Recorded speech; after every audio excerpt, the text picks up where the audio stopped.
Chapter 217. But if he could convince Xian, then it would be different. The current Walla was equivalent to the king of the grassland, and very few people dared to provoke them. If they were the ones who transported the goods, perhaps some of the profits would be shared by the other party, but compared to what he earned, it was already a lot. With the help of Walla, he could sell things to the Eurasian continent, which was equivalent to stretching out his tentacles one step ahead.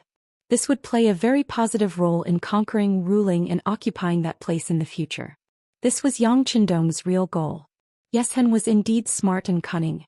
But when facing Yang Qindong, these characteristics of his were useless. They were not on the same level at all. Whether it was thinking, knowledge, or martial strength, they were all on a completely different level. How could he be Yang Qindong's opponent? At this time, Xian not only did not know Yang Qindong's ultimate goal, but he was also attracted by the other party's idea of strengthening himself through trade. He was not short of money. This time, after defeating Ingzong, he seized a lot of gold and silver, which completely had the foundation to trade with Yang Qindong. Now what he had to consider was whether the bold and loyal Marquis words could be trusted, and why did the other party take the initiative to help him? Did he want to see the emergence of a powerful neighbor? If he couldn't figure this out, Walla didn't dare to make any decisions. "Why are you helping me?" Xian finally asked, which meant that he was seriously considering his own opinion. Yang Qindong was happy in his heart, but he didn't show the slightest expression on his face. On the contrary, he showed a seemingly very heavy expression and said, "Marquis is from the great Ming dynasty and my relatives and friends are here. Marquis really doesn't want to see them get hurt. As long as Walla doesn't invade, a lot of people can live. So Marquis wants to find a way out for you, a way out that doesn't invade the great Ming dynasty and can develop yourself." Xian couldn't help but nod his head when he heard such a high-sounding reason. Obviously, as a Walla, he did not want his people to be invaded by other countries. Of course, Marquis liked silver very much. With money, he could do more of the things he liked. Since trading with Walla can guarantee Marquis' interests, why not? Yang Qindong offered another reason while Xian was still deep in thought. Compared to the first reason, the second reason was much more practical. It also made Yang Qindong look more like an ordinary person. Ha ha ha. Hearing that, he burst into laughter. Obviously, this second reason was more persuasive and moved him. Because of this, he chose to believe in Yang Qindong. His loud laughter set the tone for the trade between the two sides. Then they each put forward some requirements and conditions. For example, Xian's requirement was that the things Yang Qindong provided must be easy to sell and practical. If it was flashy, they had the right to refuse. Also, they could choose not to attack the Great Ming Dynasty, but if the Great Ming Dynasty took the initiative to find trouble with them, then they could not blame him for fighting back. Yang Qindong naturally agreed to Xian's requirements. But at the same time, he also put forward his own requirements. For example, after the goods arrived, they had to pay immediately. They were not allowed to owe anything. This was the basic integrity of a businessman. Also, he did not allow anyone from Walla to have any ideas about his goods and caravan. Not only that, they also had the responsibility and obligation to ensure the safety of the caravan. If the goods were intercepted and the Walla could not give an explanation, then he would use the heavenly thunder again. At that time, it would not be as simple as exchanging captives. It could be imagined that under the irresistible heavenly thunder, it was unknown whether the Walla could survive. Each side put forward their own requirements, and in the end the Economic Association came to a consensus. With this matter settled, Xian excitedly left. Yang Qindong also turned and returned to the capital of the Great Ming Dynasty. More than 70,000 Great Ming captives had been rescued. This would allow many broken families to be reunited. And all of this was because of Yang Qindong. On the way back, news of this matter would spread, causing these people to thank the loyalty Marquis from the bottom of their hearts. This great hero who had saved them from fire and water, their great benefactor. The capital of the Great Ming Dynasty. The 12 city gates were opened and the news spread to the capital. When the common people learned that more than 70,000 of their loved ones had been rescued, the streets were packed with people. They wanted to see if the rumors were true. And they also wanted to find their loved ones in the crowd. The first to enter the city were the soldiers of the 5 cities' warden's office. A total of 5,000 people, all of them holding their heads high and puffing out their chests, appeared to be in high spirits. In the past, they had played the role of maintaining law and order in the city. Most of the time, they were the thugs of some privileged classes and nobles helping them bully the common people. It could be said that they were hated by the common people. But this time it was completely different. He was returning to the city as a hero. Naturally, the welcome he received was extremely sincere and warm. When they saw the people on both sides of the road sincerely welcoming them, the soldiers of the 5 cities warden's office were also moved. They suddenly realized that being a good person was far better than being a thug for evil people. After the soldiers of the 5 cities warden's office entered the city, Yang Guang's 5,000 cavalry followed. In this battle they did not fight a single battle with the Walla cavalry. They only used a single blade to obtain a complete victory. While obtaining military merits, each of them, like the officials of the 5 cities warden's office, received some silver from the loyalty marquee. Ordinary soldiers received at least 10 taels of silver. The higher the official rank, the more they received. This kind of good job of obtaining both silver and merit made the 5,000 cavalry sincerely grateful to Yang Chendong. If not for the loyalty marquee, it was likely that they would not have been able to defend the capital and survive this time. After the 5,000 elite cavalry, it was the 75,000 Ming soldiers that entered the city. As soon as these people appeared, they were shocked. The scene became a little chaotic. There were too many people who saw their family members. Some saw their sons, some saw their husbands, and some saw their fathers. Immediately there were waves of crying and shouting. Today was a day worth remembering for the capital. It was a day of triumphant return after winning the battle. It was also a day of joy and joy. Moreover, it was a day filled with cries of joy mixed with cries of joy. On the gate tower of the imperial city, Daizong Zhuqiu was standing there with the civil and military officials, watching the performance of the people in the city, watching the victorious army return to camp. There was a relaxed smile on everyone's face. Especially Daizong Zhuqiu. Ever since he ascended the throne, Walla was like a sharp sword hanging over his head, as if it would fall and stab him at any time. Because of this he could not sleep at night and could not eat. It was as if he was afraid that one day he would be defeated like his brother Daizong Zhuqian. Now Walla had retreated, and it was a very happy retreat. The battle report from the front said that they were retreating quickly. It was clear that they wanted to retreat to Walla's territory and did not want to be entangled with the great Ming Empire anymore. Being able to retreat was already very difficult, let alone being able to retreat so cleanly. This was extremely rare. This also showed how powerful Yang Chendong was. There were also battle reports that this time, the great Ming Empire sent out more than 10,000 people and returned with no casualties. On the contrary, Walla's army suffered heavy losses. Even their leader Yeshen's younger brother, Bai Luomao, was killed on the battlefield. To be able to obtain such a great victory with almost no losses, this loyalty marquis must be a very formidable commander. While Zhu Qiu was sighing at Yang Chendong's godlike leadership, he was also thinking about how to reward him. He won the battle, solved the threat in the capital, saved more than 70,000 captives, and brought peace to the great Ming Empire. If he did not reward him for all these things, it was obviously impossible. The officials would not agree, the army would not agree, and the people would not agree. But what should he reward him for? After all, Yang Chendong was not even 20 years old, but he was already the loyal marquis of the great Ming Empire. This had not happened even when the great Ming Empire was founded. If he was rewarded, his official position would be too high. Would his achievements be greater than that of the town lord? Zhu Qiu's throne could not be said to be completely stable. He could not be looking for a powerful imaginary enemy for himself, right? Your Majesty, the Minister of War Yi Ming, the Minister of Revenue Jin Lian, and the Minister of Works Shi Pu have memorials. Just as Zhu Qiu was thinking about Yang Chendong, head eunuch Jin Ying placed a memorial in front of him. What is this? Zhu Qiu asked casually. He reached out to take the memorial and opened it. As soon as he read it, his eyes lit up and he nodded repeatedly. It was really like a pillow being sent to him when he was sleepy. This was a memorial that the officials had recommended to reward the loyal marquis. It said that Yang Chendong can be rewarded with the title of loyal marquis.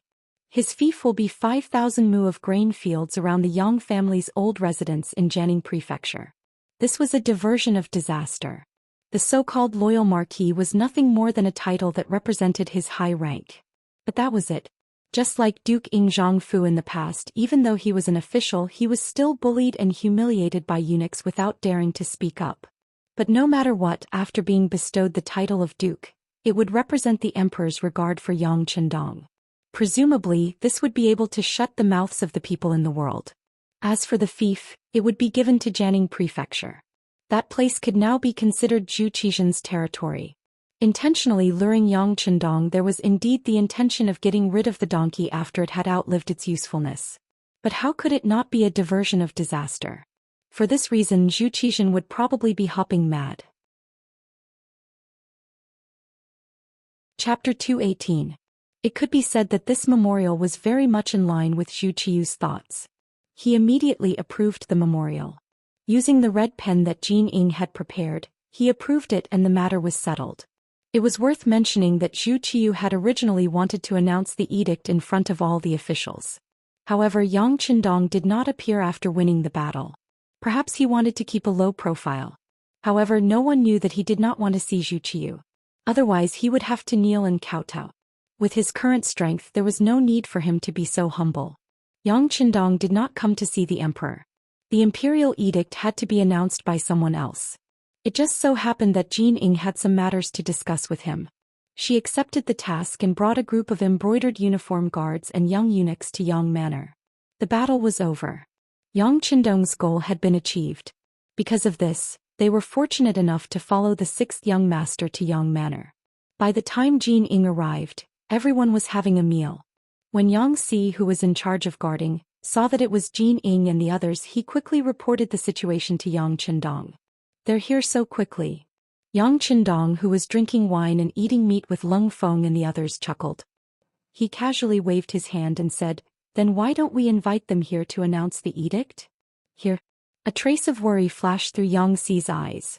Like a shadow, Tiger Mane, who followed beside Yang Chendong, knew what Yang Si was worried about.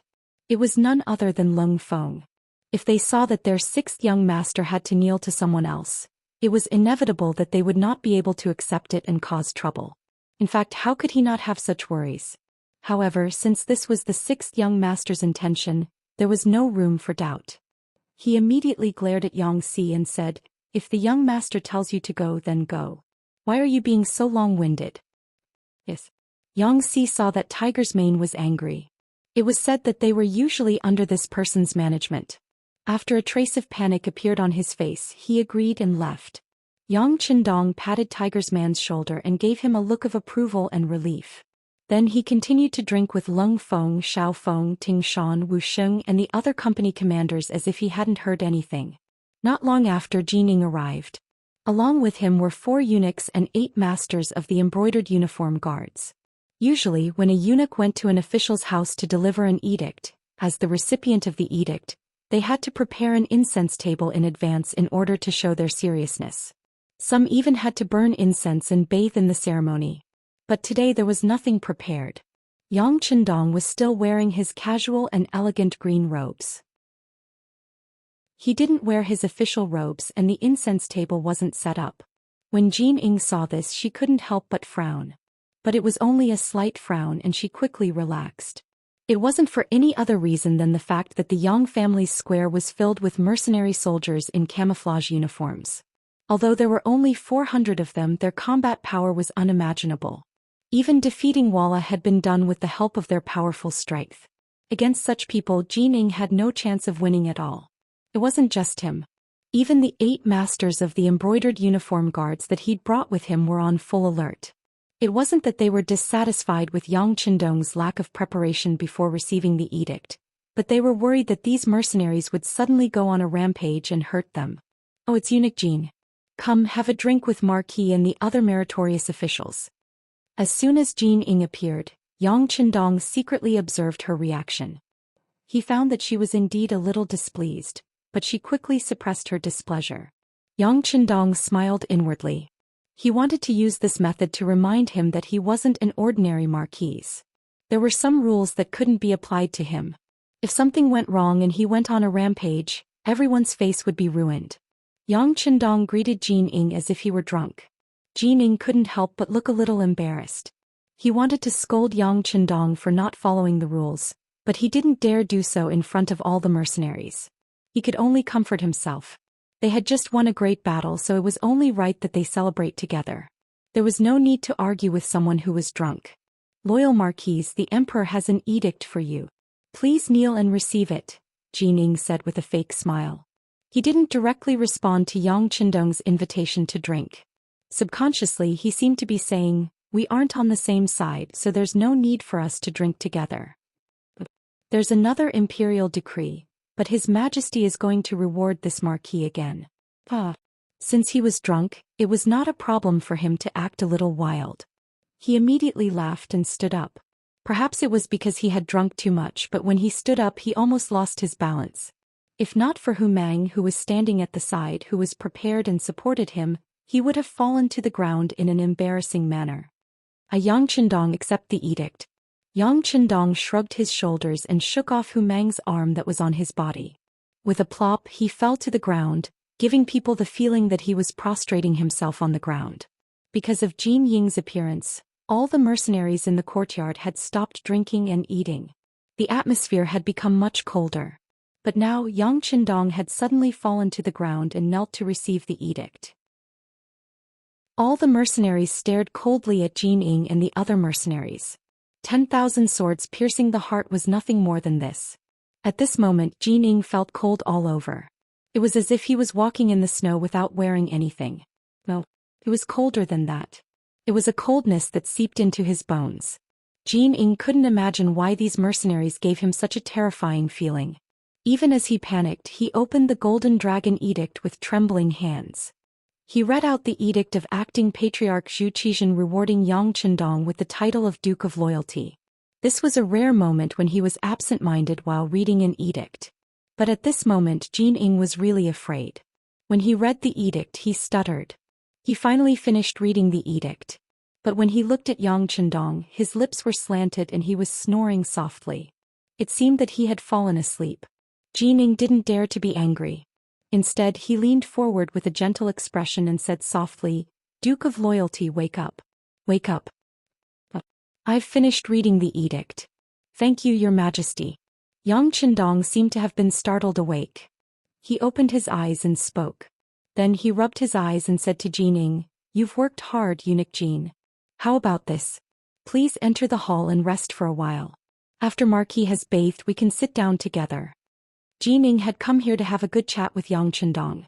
Of course he wouldn't refuse this opportunity. But he was very worried about whether Yang Qindong's mind was still clear. But no matter what, he had to agree. He noticed from the corner of his eye that the 400 mercenaries had already stood up and were looking at him with hostility. He couldn't guarantee that if he continued to stay here he wouldn't be torn apart and eaten alive by these mercenaries. For his own safety, of course, entering the Yang family manor was the best choice. Hey, since Duke of Loyalty is so kind, it would be impolite for me to refuse. With that, Jin Ying followed Beta Persei into the outer courtyard of the Yang family manor. Yang Qindong left with them. But he was heading towards the inner courtyard of the inner courtyard. He really did bathe and change his clothes. Just as Yang Qindong, Jin Ying and the others left, someone among the 400 mercenaries shouted, How can we allow others to blaspheme the 6th young master? We're going to seek justice from Emperor Ming. That's right. We want justice. In an instant the anger in the hearts of many mercenaries was ignited. In their eyes the 6th young master was a godlike existence. How could he kneel to others? When such a blasphemous thing happened, it naturally caused the crowd to be furious. It wasn't just the 400 mercenaries. Even Ling Song, Xiaofeng and the other battalion commanders were furious. They looked like they would explode at any moment and cause trouble for Emperor Ming. Enough. Everyone sit down. A loud roar came from Hu Mang's mouth. This time he didn't leave with Yang Qindong. He had stayed behind to stabilize the situation. Even though the two of them hadn't communicated before. But after interacting with each other for so long, they already had a tacit understanding. When Yang Qindong left just now, he had given him an inconspicuous look, which made Tiger's Man understand what to do next. With Tiger's Man's shout, all the mercenaries' gazes fell on him. But when they saw Chief Tiger's body tremble, the anger in their hearts seemed to have been extinguished. But because they were angry they didn't sit down immediately. What? If you don't listen to me, that means you don't listen to the 6th young master. Don't tell me you want to leave Cold Edge? Very well, if anyone wants to do that, step forward. I can do as you wish right now. Seeing that none of the mercenaries, including Ling Song and the other battalion commanders, sat down, Tiger's man's eyes narrowed into slits. His anger was obvious. When they heard that they were going to be kicked out of Cold Edge, everyone's morale instantly dropped. Ever since they joined Cold Edge, there was a saying that followed them. Once in Cold Edge, always in Cold Edge. This was an honorable title that no one else had the right to take away. Unless they had committed a grave mistake, they wouldn't be kicked out of the meeting. But this someone else did not include the founder of Cold Edge, Yang Chendong, or the former head instructor, the current chief of the security bureau, Tiger's man. Everyone who joined Cold Edge knew of the sixth young master, Yang Chendong. Similarly, there weren't many who didn't know of Chief Tiger's man. It could be said that in the entire Xianxia new army, if Yang Chendong was the Nan Bowen, then the second place would definitely be Tiger's man. This position was hard to replace, no matter how many contributions others made. For example, the only army commander, Ling Song, would feel inferior when he saw Tiger's man. Chapter 219. Now Hu Meng had spoken, and he was speaking with Lung Feng's qualifications and identity. How could the others dare to disagree? They immediately returned to their original stools with a rustling sound. Everyone quieted down, and Tiger's mane's eyes revealed a satisfied expression. I know that you are very dissatisfied with Ming Emperor's actions towards the sixth young master. But please remember, why did the sixth young master do this? Isn't it to create more time for you to develop? Everyone was originally from the great Ming dynasty. To you, many of your relatives and friends live on this land. If the sixth young master did not compromise and chose to go to war with the Ming army, who knows how many innocent souls would have been implicated and died? Among them might have been your relatives and friends. If that was the case, is this an outcome that you want to see? Tiger's mane asked the crowd in a powerful and resonant voice. Of course not. I think that no one wants to see their own people fight against their own people. In order to give us more time to develop, and in order to let more of the great Ming dynasty's people and Han descendants suffer less from the chaos of war, the sixth young master has been dealing with the Ming emperor in the capital. This is an act of sacrificing one's own family for the sake of everyone. I hope that everyone can understand. I also hope that today's matter will serve as a warning to all of you and give you a sense of urgency. If we can strengthen our strength earlier, then the sixth young master can avoid this punishment. Do you understand? Yes. Another uniform sound rang out, causing the ground of the entire courtyard to tremble. Very good, now let's continue eating. Tiger's mane saw that he did not disappoint the sixth young master and spoke of the sixth young master's good intentions. He could not help but inwardly sigh in relief, and then threw a glance at Commander Ling Song. Ling Song immediately expressed his understanding. With his cooperation with the 3 battalion commanders, the atmosphere in the courtyard became lively again. However, although everyone did not say anything else, they all felt a surge of energy in their hearts. That was to perform better so that the sixth young master could have the right to speak to Emperor Ming as an equal. In the side hall of the outer residence of the Yang family manor, Jin Ying had just sat down when a loud roar came from outside the door, giving her a fright. Originally nervous, he immediately stood up. From the looks of it, he was ready to run away at any moment. On the other hand, Beta Persei, who was in charge of leading the way, did not panic at all when he heard the shouts outside. When he saw how nervous Jin Ying was, he said nonchalantly, "It's fine. It's just a ritual for mercenaries to eat. You won't find it strange after hearing it so many times." Beta Persei's explanation made Jin Ying's body slowly relax. So that's how it is. This is really a strange rule. Ah, what kind of strange behavior is this? Yang Chendong, who had changed into a new green robe, strode in from the main entrance. At that moment he didn't look drunk at all. Instead he looked extremely spirited and sober. However, at this moment Jin Ying did not care so much. Since the decree had been announced, was there a need to hold on to the past and not let it go? Seeing Yang Chendong walk over, Jin Ying laughed and stood up. Congratulations, Duke of Loyalty. Haha, in the future I can also call myself Duke of Loyalty, right? Yang Chendong laughed heartily as he walked to the main seat in the side hall and sat down. When he sat down, he pointed to the first seat on the left and said to Jin Ying, "Eunuch Jin, you don't have to be so polite. Take a seat too." This action immediately caused Jin Ying's displeasure. Although he was only a eunuch, he was the head eunuch. However, he was the head of the eunuchs, the favorite of the emperor, and held great power in his hands. Usually, when he was with the other important officials, he would always be the first to sit before the others. At the very least, everyone had to be seated at the same time. This order of seating was not to be underestimated. It often represented the level of one's status. This was very particular. However, at this moment Yang Qindong actually sat down first before allowing Jining to sit down. He did not even say a word of invitation. The dominance of the landlord was as clear as day. Jining was extremely displeased and looked around. When he noticed that there were only Yang Qindong and Beta Persei in the room, he thought that it would not be a loss of face if no one else saw him. Thus, he suppressed the anger in his heart and slowly sat down. Yang Qindong had deliberately neglected Jining in order to suppress the other party's power. Now it seemed that everything was going smoothly. With a certain amount of authority, Yang Qindong began to negotiate with Jining. Although it was called a negotiation, it was actually a fight for benefits. According to his original plan, Yang Qindong proposed 3 conditions. First, the Yang family bank would officially open for business.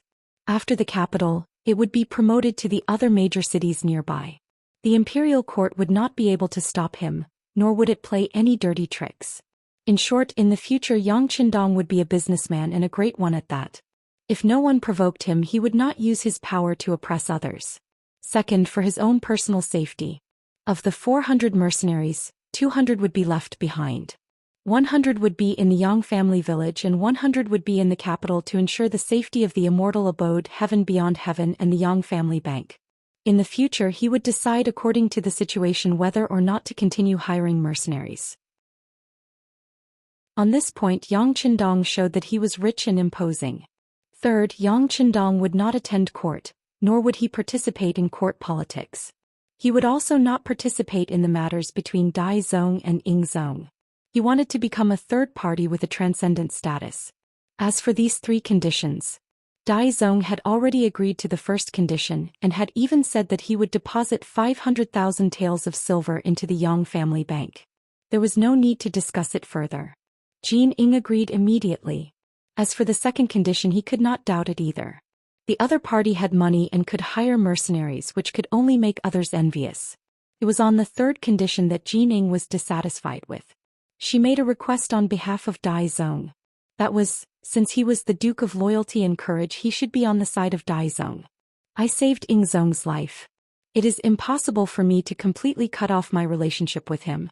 Dai Zong has also treated me well. It is already not easy for him to not help either side. There is no need to say anything else. Yang Qindong shook his head and spoke with a resolute attitude. Jining could see that Yang Qindong had no intention of backing down on these 3 conditions.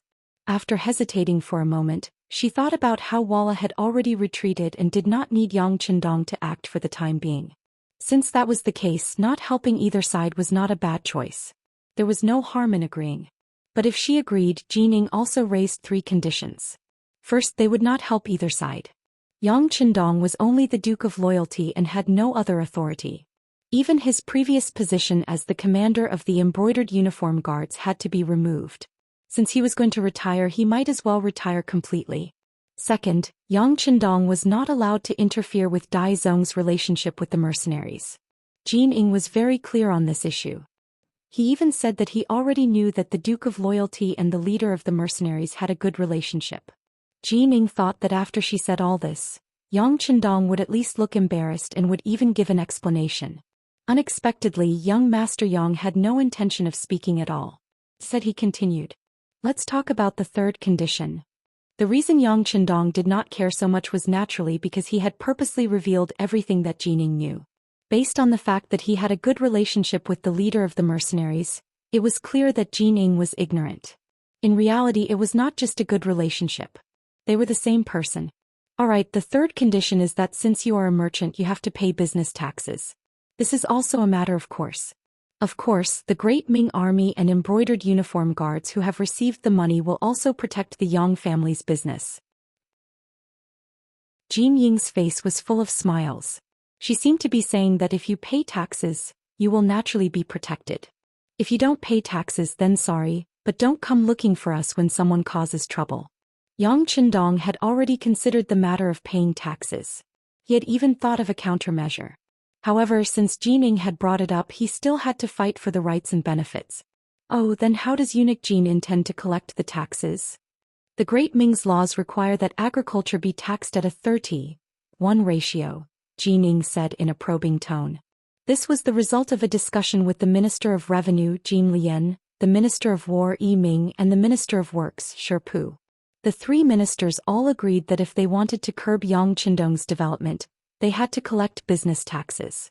In this way, not only could they obtain a large amount of money to fill the national treasury, but they could also hinder Yang Qindong's development. In the Great Ming, there was actually someone who could earn money faster than the country. If they didn't use any methods to restrain him, it would be incredible. That's impossible. Yang Qindong shook his head straightforwardly. I will not accept a 30:1 ratio. Yang Qindong's reply was so straightforward that it immediately checkmated Jining. His face was first filled with anger, angry that Yang Qindong's attitude was so resolute. But when he thought of the benefits that could be obtained from this matter, he immediately said, Fine, then I don't know what the Duke of Zhongdon's opinion is. How much business tax should be collected? Yang Qindong appeared to be deep in thought as he said, although the laws of the Great Ming don't stipulate it in reality, the rich and powerful don't have to pay taxes when they do business. It's just like how scholars don't have to pay taxes when they farm. Right now you want to collect business tax from me. No matter how much you pay, it's not appropriate, right? How could Jining not understand the logic behind this? However, who told other people to do business and farm to support their families? But Yang Qindong was using this to develop his power. For example, the mercenaries he had hired were 200 people. According to the standard rate, it would cost 2 million taels to hire them. Looking at the entire Great Ming, there was probably no one else other than Yang Qindong who could take out this amount of money so easily. Even the imperial family would feel heartache if they took out this amount of money. Chapter 220. Since he had made his business so big, what was the big deal about collecting a little tax? It's not the same. Jining said aggrieved. How is it different? Yang Qindong didn't seem to notice Jin Ying's aggrieved expression. Instead, he fiercely retorted, Could it be that because this guild is making money, you want to collect taxes from me? Could it be that because I did so much to protect the capital, you want to collect taxes from me?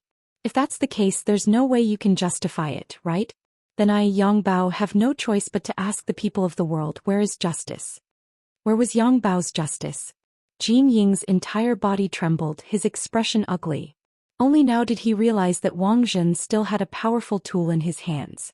Normally, even if the emperor's decree was announced to the world, it would still take time for the common people to learn of it. But Yang Bao was different. Wherever it appeared, the things recorded in it would quickly become known to all. He had even heard that in some places when the local government had some rules, they would even use Yang Bao to spread the news. From this, one could see just how great his influence was. At this moment, Jin Ying was inwardly cursing Wang Zhen for being a pig. How could he have made Yang Bao legal back then? Now the drawbacks had appeared. Alas, Wang Zhen was already a dead man. Cursing him now had no effect. It was better to think about how to resolve the matter at hand. In any case, he couldn't allow Yang Qindong to speak of the grievances and unfair treatment he had suffered. Otherwise, it would be a major blow to Dai Zong's image. Duke of Loyalty and Courage? Then what do you think should be done? This duke doesn't ask for anything else. You can deal with the business tax as you see fit. Even if it's 20 to 10, 10 to 1, Marquis will accept it. After all, this is for the sake of the country. But there is one condition that must be fair, and that is that this duke's business must be taxed as well as other merchants and nobles. Otherwise, don't blame me for falling out with you. Yang Qindong kept saying that he was willing to pay an enormous price for the sake of the country, but his last request left Jin Ying in a difficult spot. Yang Qindong was asking for fairness, and there was nothing wrong with this. However, if he really did that, he would offend countless influential people. In the past, when Ying Zong was here, he only said that he wanted to collect taxes, but he never carried it out. What's wrong? Now that you've taken the throne and won the battle to defend the capital, you want to make an example out of the nobles and merchants? Isn't this a little too quick to get rid of the donkey the moment it outlived its usefulness? He thought that if he really took 30 to 1, he would lose the support of the people very quickly. Who knows how many people would go to Nanjing to seek refuge with Ingzong. This was not an outcome he wanted to see. However, they had no choice but to collect taxes. Originally, a country was divided into two, so the taxes would naturally be reduced by half. If they didn't think of other ways once there was an emergency, it would be hard to say if there would be enough money to deal with it. Since they had to collect taxes, they could only think of a way based on the ratio. Jin Ing had originally believed that he could use this to suppress Yang Chendong, but who would have expected that he would end up shooting himself in the foot? He could only reply with an unsightly expression. Fine, we'll do as the Duke of Loyalty says. Everyone who does business must pay taxes, whether they're merchants or nobles. As for the tax rate, why don't we set it at 100 to 1? 100 to 1, this was indeed a very low rate. This was also because the resumption of the business tax required a buffer. But in reality, this was not a very low rate for merchants. Merchants valued profit, and this sort of action of plundering them would most assuredly arouse the opposition of many. But at this moment, Jin Ing did not have the time to consider such things. He only knew that if he did not reach an agreement with Yang Chendong, it would be even more difficult to raise the issue of collecting taxes in the future. Well said, well said. We'll do as Eunuch Jin says. As long as the other merchants pay the same taxes, I have no objections. Yang Chendong regained his smile, giving off the impression that he was very magnanimous. But Jin Ing knew very well that this was just for show. This was because once the matter became related to all the merchants in the world, it would be impossible to raise the taxes even if they wanted to. Jin Ing finally left, looking a little disheveled as he left. Although Yang Chendong was not even 20 years old, he gave Jin Ing the impression that he was a little fox. It was as if this person knew how to read and already knew what he was going to say. He had already prepared countless countermeasures. He was really worried that if he continued to stay here, he would accidentally fall into the other party's trap and would have to pay a certain price. Fortunately, the trip to Yangjiao village was not completely fruitless. Putting aside the agreement he had reached with Yang Chendong when he left the village, Jin Ing saw Leng Song, the leader of the mercenaries, waiting by the roadside. When he saw Leng Song standing by the roadside in his camouflage uniform, Jin Ing hurriedly stopped the sedan and welcomed him with a joyful expression. Oh, it's Leader Leng. I didn't know you were waiting here. I've kept you waiting. It's fine. Leng Song said expressionlessly, I've been waiting here for Eunuch Jin to fulfill my promise with you. Now that the war is over, when will the 1,000,000 tons of copper and iron that Emperor Ming promised be delivered? I've already prepared the advanced firearms that you requested. When he heard that the advanced firearms were already prepared, Jin Ying's face lit up with joy. Well said, well said. The 1,000,000 tons of copper and iron have already been prepared. But how will we transport them out? That's simple. You can use the Yang family's commercial transportation system to transport them out. I've already discussed this with the Duke of Loyalty, Leng Song said. Hearing that this had already been arranged, Jin Ing nodded in agreement. All right, then I'll hand them over to the Duke of Loyalty. Oh right, when will we be able to obtain the advanced firearms that Leader Ling mentioned? Knowing that this was what Jin Ing was concerned about, Leng Song said without hesitation, when the copper and iron are transported out of the capital, it will be time to hand over the advanced firearms. Oh right, there's one more thing that needs to be discussed with Eunuch Jin. This time we've repelled the Walla's army, but we've also communicated with them. We'll be doing business with the Walla and have handed this matter over to the Duke of Loyalty. We'll have to trouble Eunuch Jin to take care of this matter. Of course, once this matter is settled, if Eunuch Jin has any personal requests in the future, I'll put in a good word for you in front of our leader. Leng Song said this expressionlessly, but it was rather grating to Jin Ying's ears. Leader Ling, you're doing this for this eunuch's sake. The Walla just had a fierce battle with our great Ming. It doesn't seem right for us to be doing business with them now, does it? Of course it doesn't. That's why it's us mercenaries doing business with the Walla. It has nothing to do with your great Ming. We're just borrowing your path. What's wrong? Does Eunuch Jin have a problem with this? At the end of his speech, Leng Song's face became very serious, as if he was very angry. No, of course there's no problem with this eunuch here. It's just that this matter is too big. This eunuch still needs to report this matter to His Majesty and let His Majesty make a decision. Jin Ing wasn't foolish enough to offend the mercenaries, so she brought up Dai Zong's name. It's fine. This leader will still stay in the capital with my brothers for a few days so we can listen to what your Ming Emperor has to say. But if Ming Emperor doesn't give us a satisfactory answer by the time we leave, then I'm sorry, but I can't guarantee that we won't accept the mission when someone else pays us money to deal with the Great Ming. How could Lung Song not see that Jin Ing was delaying? Since that was the case, he took the initiative to propose a deadline. Jin Ing could tell that there was another meaning behind his words. Leader Ling, you mean that the mercenaries won't attack our Great Ming? It's not that they won't attack, but that Ming Emperor has agreed to our conditions, so he will naturally take care of his business partners. Unless someone is willing to pay several times the price to deal with you, we won't accept the mission. Lung Song nodded and then shook his head. In short, he had thrown out the benefits, but he didn't say that he was dead set. Good. If that's the case, Ming Emperor should be able to agree. Jin Ing heard another meaning in his words. She had long heard of the high cost of hiring mercenaries. If it was several times the price, there probably weren't many people who could afford it. With these conditions, it shouldn't be difficult to convince Zhu Qiu. Your Ming Emperor should have agreed. Once Walla does business with us, their focus might shift.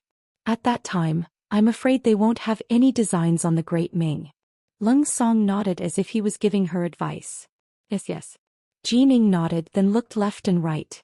When she saw that there was no one around, she carefully moved in front of Lung Song and asked, Leader Ling, since Walla can work with your army, can we work together? Lung Song looked at Jin Ing alertly. Eunuch Jin, I've said before that the Duke of Loyalty and our leader have a very good relationship. You shouldn't have such ideas. Even so, it's best that you don't say such things in the future. Otherwise, if you cause any trouble, even I won't be able to bear it. Alright, I'll take my leave now. Lung Song left, leaving Jin Ing standing there alone. Her expression changed again and again. She had previously thought that Yang Qindong's relationship with the leader of the mercenaries was not bad. However, from the probing just now, it seemed that their relationship was far better than she had imagined. It seemed that it was best not to offend this Duke of Loyalty in the future. Chapter 221. The defense of the capital was a victory. Walla's army withdrew from the capital, from the territory that had once belonged to the Great Ming. Everything seemed calm once more, and the hearts of the people in the capital calmed down. Zhu Qiu's position as emperor had been secured. With Zhu Qiu's position secured, Zhu Qizhen became much more impatient. In the imperial palace of Nanjing. With Zhu Qizhen's entrance, the palace was filled with eunuchs and palace maids, and it was bustling with activity. Moreover, Nanjing had originally been the capital of the Ming dynasty, so it had been extremely prosperous, allowing the southern imperial court of the Great Ming to quickly establish itself. Many officials who had come from the capital were placed in important positions, and with the 6 bureaus in Nanjing, it didn't take long for the various departments to begin their normal operations. But Zhu Qizhen was not satisfied with all this, because he had just received news from the embroidered uniform guard. With Yang Qindong's intervention, the defense of the capital had been won, and Tile had retreated, allowing the Great Ming to once more return to peace. When Walla's army had approached the capital, many officials had analyzed that Zhu Qiu would find it very difficult to defend the capital with the soldiers he had. And once the capital fell, Zhu Qiu, the new emperor, would have nowhere to go, and the officials who followed him would naturally fall apart. Thus, it would be time for Zhu Qizhen to unify the world. At that time, he would immediately head north. If he could defeat Tile's army and take back the capital of the Great Ming dynasty, he would be able to completely erase the humiliation of Tu Mu's defeat. He might even become a famous sovereign of his generation. But before this dream could even begin, it was already over. When he learned that the capital had been saved and that Walla had retreated, Zhu Qizhen felt a suffocating feeling in his heart that made him extremely uncomfortable. Your Majesty. Chao Jixiang, the head eunuch of the ceremony directorate who was gradually grasping power and even replacing Wang Zhen, saw that Emperor Ying's complexion was extremely unsightly and softly asked. This call brought Zhu Qizhen's mind back to reality, and when he saw that it was Chao Jixiang who had called him, he couldn't help but ask, "Does Great Companion have something to say?" Zhu Qizhen addressed Chao Jixiang as Grand Partner, just like how he addressed Wang Zhen as Mr. It had to be said that a leopard couldn't change its spots. In the Battle of Tumu Fortress he was implicated by Wang Zhen and suffered a lot. If it wasn't for Yang Qindong's timely intervention, he would have become a captive. However, after he became the emperor again, he still put the eunuchs around him in important positions. Perhaps he was used to it. Perhaps this was the rule of the Ming dynasty. Only by using eunuchs in important positions could the emperor enjoy the right to speak. Your Majesty, the Count of Loyalty played an important role in the defense of the capital, and his appearance ruined Your Majesty's plans. Your Majesty, do you want this subject to send someone to the capital? As long as something happens to him and the news is sent to the Walla, it probably won't be long before they attack the border again, and Your Majesty's chance will come. Chao Jixiang had not forgotten the humiliation he had received from the Yang family guards outside the Yang family manor. He had been looking for an opportunity to take revenge. Zhou Xian was really moved for a moment. His wish was to reunite the great Ming dynasty, and Yang Qindong had undoubtedly become a strong wall, blocking his dream. If something happened to this person, the situation would probably change very quickly. In this way, his chance might really appear. His heart was moved, but he concluded that last time he only listened to Wang Zhen and did not listen to the words of the officials. This time, Zhou Xian learned his lesson and did not immediately express his opinion. He only nodded and said, "How about this? Call the Minister of War, Kuang Yi. I have something to ask him." Yes. Chao Jixiang knew that the emperor had listened to his words. He must have called Kuang Yi to ask about the feasibility of the matter. After he agreed, he turned and walked out. He personally went to Kuang Ye's residence to pass on the decree. Although the new palace had just been built, there were many eunuchs who followed Chao Jixiang to Nanjing. At least, things like passing on the decree did not require the head eunuch to do it personally. However, Chao Jixiang still came. When he appeared in Kuang Ye's residence, the Minister of War was really shocked. "Minister Kuang, the emperor has summoned you to the palace. He has something to ask you, please." After seeing Kuang Yi, Chao Jixiang tried his best to show an acceptable smile. Ever since Wang Zhen's incident, Kuang Yi and the other important officials, especially those who had survived the Tumu rebellion, had always hated eunuchs. This time, when they saw Chao Jixiang personally come to pass on the decree, they were also unhappy. However, since the emperor had a decree they had to obey. He changed into an official's robe and followed Chao Jixiang and the others out of Kuang Ye's residence. However, just as they left the residence, Chao Jixiang changed his expression and walked up to them and said in a low voice, "Minister Kuang, this time the emperor wants to ask about the matter of Count Zhongdan Yang Qindong. This eunuch suggests to the emperor to get rid of this person and cut off one of Prince Cheng's arms. Minister Kuang, please be careful with your words." After saying this, Chao Jixiang turned and walked into his palanquin. He had already reminded Kuang Yi, and he believed that Kuang Yi would know what to say. He left Kuang Yi alone in his palanquin and thought about the cause and effect of this matter with a grave expression. Yang Qindong had saved Kuang Ye's life. If they were officials in the same court, they should have been very close. However, because Prince Qing became the Daizong, he came to Nanjing to be an official. Two emperors ruling at the same time. It sounded like a simple sentence, but there were too many things involved in it. Take Yang Qindong for example. As the Minister of War, Kuang Yi had his own sources of information. He already knew that this person was first given the title of Marquis Zhongdan, and then given the title of Duke Zhongdan for his great service in the defense of the capital. However, Chao Jixiang still called him Count Zhongdan. From this, it could be seen that some of the decrees of the Daizong were not accepted by the Ingzong. They used to be officials in the same court, but now that they were serving different masters, the relationship between them had become a big problem. Kuang Yi had expected that they would meet on the battlefield sooner or later, but he had not expected it to come so quickly, and the first person to be his savior, Yang Qindong. Not to mention that Yang Qindong couldn't be repaid for saving his life, he couldn't let anything happen to Yang Qindong now. Otherwise, Ingzong might not be able to stabilize his position in Nanjing. He had just resettled his home in Nanjing and he might have to move again. No matter how he thought about it, it seemed impossible. In the palanquin, Kuang Yi made up his mind. By the time he reached the imperial palace, Kuang Yi had already made up his mind. After entering the palace and seeing the Ingzong, he first kneeled and bowed before slowly getting up. "Beloved official Kuang, you should have heard that we won the defense of the capital. Right now, the capital must be very lively and everyone should be celebrating." As soon as he saw Kuang Yi, Ingzong's face showed a sorrowful expression. He seemed to remember the scene where everyone escaped from the Timu castle under the protection of Yang Chendong and the mercenaries he hired. Yes. The Duke of Zhongdan blocked the entrance of the Walla and guarded the northern gate of the Great Ming Dynasty, giving us more time to recruit and manage the soldiers. It is a blessing for the country. Kuang Yi said these high-sounding words while paying attention to Zhu Qixian's expression. Hearing Kuang Yi praise Yang Chendong like this, Zhu Qixian's face showed a trace of displeasure. The Duke of Zhongdan saved the emperor and is an important official that I rely on. But why did he stay in the capital in the north and not come back? Now he helped King Yu block the Walla and made his name known all over the world. Isn't this going against me? Because of this, someone advised me to invite the Duke of Zhongdan to Nanjing.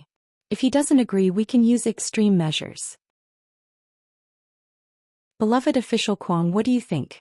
When he asked this question, Zhu Qixian's eyes shone with a cold light, as if he wanted to see through Kuang Ye's heart at this moment. Fortunately, Kuang Yi was prepared.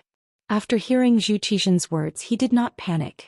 Instead, he pretended to be deep in thought, first nodding and then shaking his head. Beloved official, what do you mean? Seeing Kuang Yi nod and shake his head, Zhu Qixian was confused for a moment. Your Majesty, in this official's view, it is not impossible to invite the Duke of Zhongdan to Nanjing, but I'm afraid that he won't be willing to come. The Immortal abode, heaven beyond heaven, and I heard that King Yu promised him to set up a bank of the Yang clan in the capital. With so many transactions, I really don't dare to think that he will give them up. As for forcing him to come, haha, I'm afraid that the embroidered uniform guards and the Eastern faction guards won't be able to do it. Your Majesty, please don't forget that the Duke of Zhongdan has the world's most elite mercenaries at his side. If this is done and it doesn't happen in the end, it will be equivalent to offending the Duke of Zhongdan. This official asks Your Majesty, are you ready to fall out with King Yu now? As soon as Kuang Yi opened his mouth, he suddenly asked a few questions which stunned Zhu Qixian. He asked suspiciously, Beloved official, what do you mean? Why do you invite the Duke of Zhongdan to fall out with King Yu? Seeing that Zhu Qixian began to follow his train of thought, Kuang Yi pretended to be very excited and said, Your Majesty, think about it. What is the reason why we can coexist peacefully with King Yu now? Isn't it all because of the mediation of the Duke of Zhongdan in the capital? Something happens to him, there will be no barrier between us and King Yu. Now that the Walla has retreated, King Yu may gather all his forces to deal with us. Even now, the surrounding guards are not all controlled by us. As the Minister of War, this official does not dare to tell Your Majesty that the number of troops we can fight now is less than 50,000. According to the information he had received, 80,000 soldiers from the Bureau of Imperial Guards had been dispatched to the capital to rescue the emperor. If these people suddenly turn around and attack Nanjing, this official can't guarantee that we can win the battle. Chapter 222. There was no need for Kuang Yi to say anything else. He believed that Zhu Qixian would be able to figure it out. Sure enough, when Ying Zong said this, his expression changed again and again. Perhaps it was because of the defeat at the Timu fortress, but he was still traumatized by war. He was truly afraid when he heard about it. Furthermore, with Kuang Ye's analysis, how could he still think about touching Yang Chendong? Not only that, he also had to ensure the safety of this person so that he could act as a barrier between him and King Yu. Good, I will remember Minister Kuang's words. It was I who did not think it through. Zhu Qixian seemed like a completely different person. He was completely different from the emperor who had a murderous look in his eyes. Seeing this, Kuang Yi finally calmed down.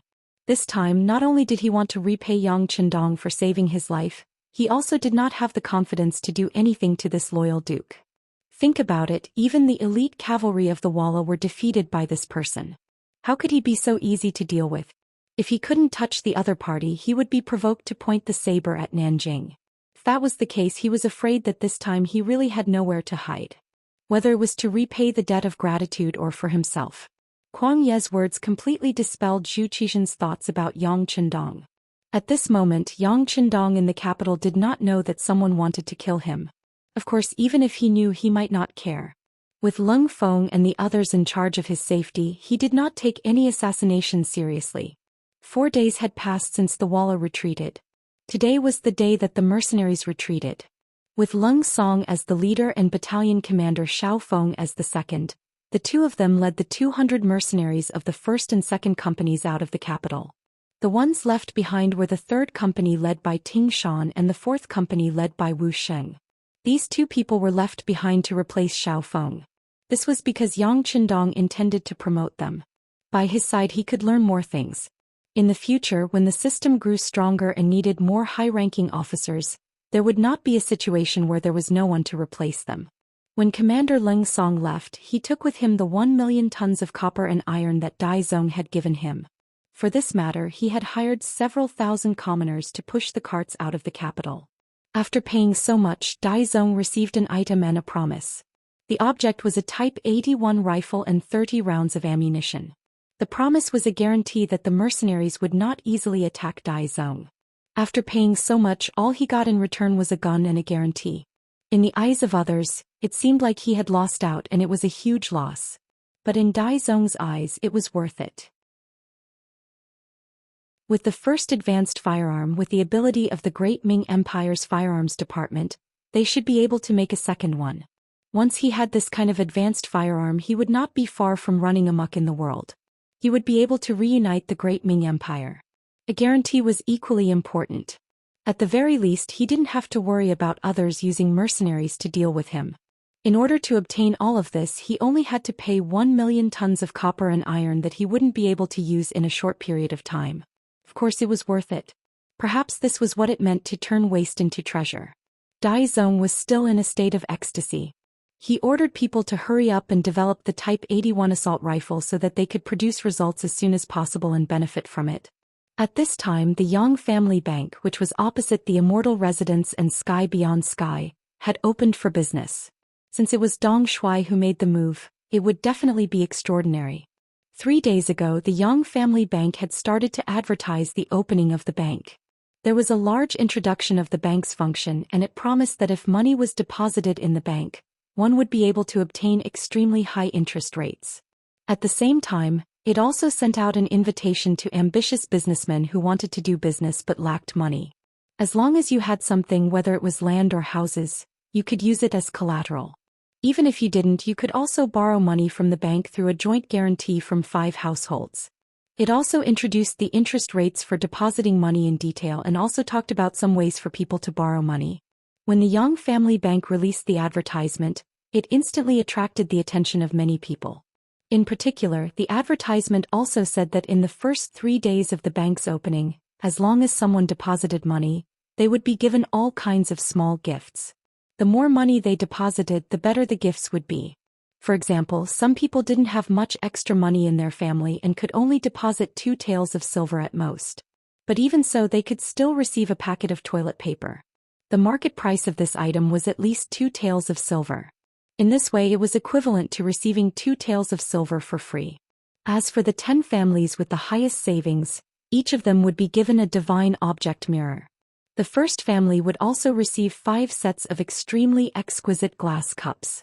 Whether it was given away or sold, these were all extremely popular goods.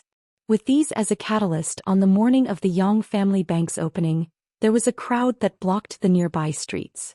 Fortunately, there were people from the warden's office of the 5 cities here to take care of security, so there weren't any accidents. But when the time came, many people wanted to rush into the bank to deposit their money. There were also some people who stood outside the door to watch. Suddenly, the black cloth covering the Yang family bank was pulled away. Waves of golden light blinded many people's eyes. Originally, when they saw that the exterior of the Yang family bank was covered with a black cloth, some people thought that it was like the opening of the Immortal abode. They thought that the exterior should be covered with glass, which made it look bright and transparent, and also made it look high-end and classy. But who knew that the moment the black cloth was removed, there was indeed a thick glass, but inside the glass, there was an uncountable amount of gold that couldn't be calculated. With so much gold placed together, it emitted the color of brass. Under the illumination of the sun, coupled with the reflection of the sun, it flashed a golden light, giving people the feeling that they were looking at a mountain of gold. Just as everyone was still shocked by the scene in front of them, Yang Qindong personally appointed the general manager of the Yang family bank, his cousin Yang Fu with a big belly, walked out under the protection of 2 men in camouflage uniforms. With a big belly and a kind smile, Yang Fu was now a person who had experienced big scenes. Back when he was in Jianing, it was only because he trusted Yang Chendong that he sponsored a few times and cooperated with him a few times. Who knew that he would earn more and more money and his value would also increase.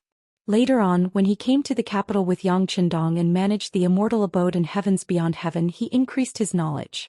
In the past, when he saw a rank 7 official in Jianing, his legs would tremble. Now even if he saw a duke, a marquis, a count, or a rank 2 or 3 official in the imperial court, he could still act very naturally. It was because of Yang Fu's ability and his ability to adapt to changes in the environment that Yang Chendong handed the heavy responsibility of the general manager of the bank to him this time. At this moment, Yang Fu was like the Minister of Finance, controlling this business giant wheel. It could be seen that as long as Yang Fu didn't have any other thoughts and was able to follow in Yang Chendong's footsteps, his future achievements would be limitless. The moment Yang Fu stood out, he immediately attracted everyone's attention. Enjoying the attention of everyone, Yang Fu stood there for more than 10 breaths without saying a word. However, when the crowd quietened down because of his appearance, he coughed heavily and pointed forward. "Everyone, do you see that? The Yang family bank has sufficient gold and silver. This is where our confidence lies, and it is also a way to protect our depositors. You don't have to worry about whether your money will be wasted if you deposit it in the Yang family bank, because we have this gold as a guarantee. If you can't get your money back, then this gold will be yours. Everyone will make a profit and won't lose anything. Okay, we want to deposit money, we want to deposit money." The supporters, who had been hiding in the crowd, immediately shouted loudly. At the same time, they raised various amounts of silver and squeezed forward. It gave people the feeling that if they were a step late, they wouldn't have the chance to deposit money. The crowd was excited, and those who held the silver couldn't wait any longer. At this moment, there was no need for Yang Fu to make a long-winded speech, nor was there a need for him to instigate anything. The result was obvious. Satisfied, he turned around and walked into the bank. Following him was the army of savings behind him. In order to ensure that the business was done smoothly, they didn't let people wait for too long and showed efficiency. The entire Yang family bank took up a total of 3,000 square meters. With just this one move, they had to open up 5 or 6 large shops in succession before they could complete the task. It was all thanks to the previous battle that the capital was in a state of panic. This was why Yang Chendong was able to buy these properties at a cheap price. Now they were all put to good use. In the 3,000 square meter hall, there were a total of 20 counters for depositing and withdrawing money, and 20 large bulletproof glasses were placed there. There were many bulletproof glasses in the warehouse that were prepared for important headquarters and vehicles. This time Yang Chendong took out some of them. Since this was a bank, when it came to dealing with money, it couldn't be too much to guard against. In short, Yang Chendong wanted to show that not only could he guarantee his own safety, he also wanted to make sure that the scene was grand, so that every depositor could feel at ease and at ease. The red ropes leading to the 20 counters had been tied in advance to ensure that each passage was orderly, and there were enough drinks on the side of the passage. Although the ingredients were far inferior to those sold in the Immortal abode, this was still the first time the common folk had tasted something so good. For a moment, the demand for the drinks couldn't meet the demand. The hall was bustling with activity, with people coming and going. However many people went out, they would let in as many people as they wanted to, so that there would always be at least 500 customers in the hall. But even the depositors who had deposited money left empty-handed. It seemed extremely relaxed, but at the very least, it was completely different from when they had arrived with money in their hands and arms. But in reality, they were already carrying banknotes of various denominations. Chapter 223. These banknotes were made of carefully selected coin paper. A picture of a soaring dragon was printed on it, and the colors were balanced. More importantly, these banknotes not only had words on them to prevent counterfeiting, but they were also reprinted and suppressed. On the surface, it was impossible to see.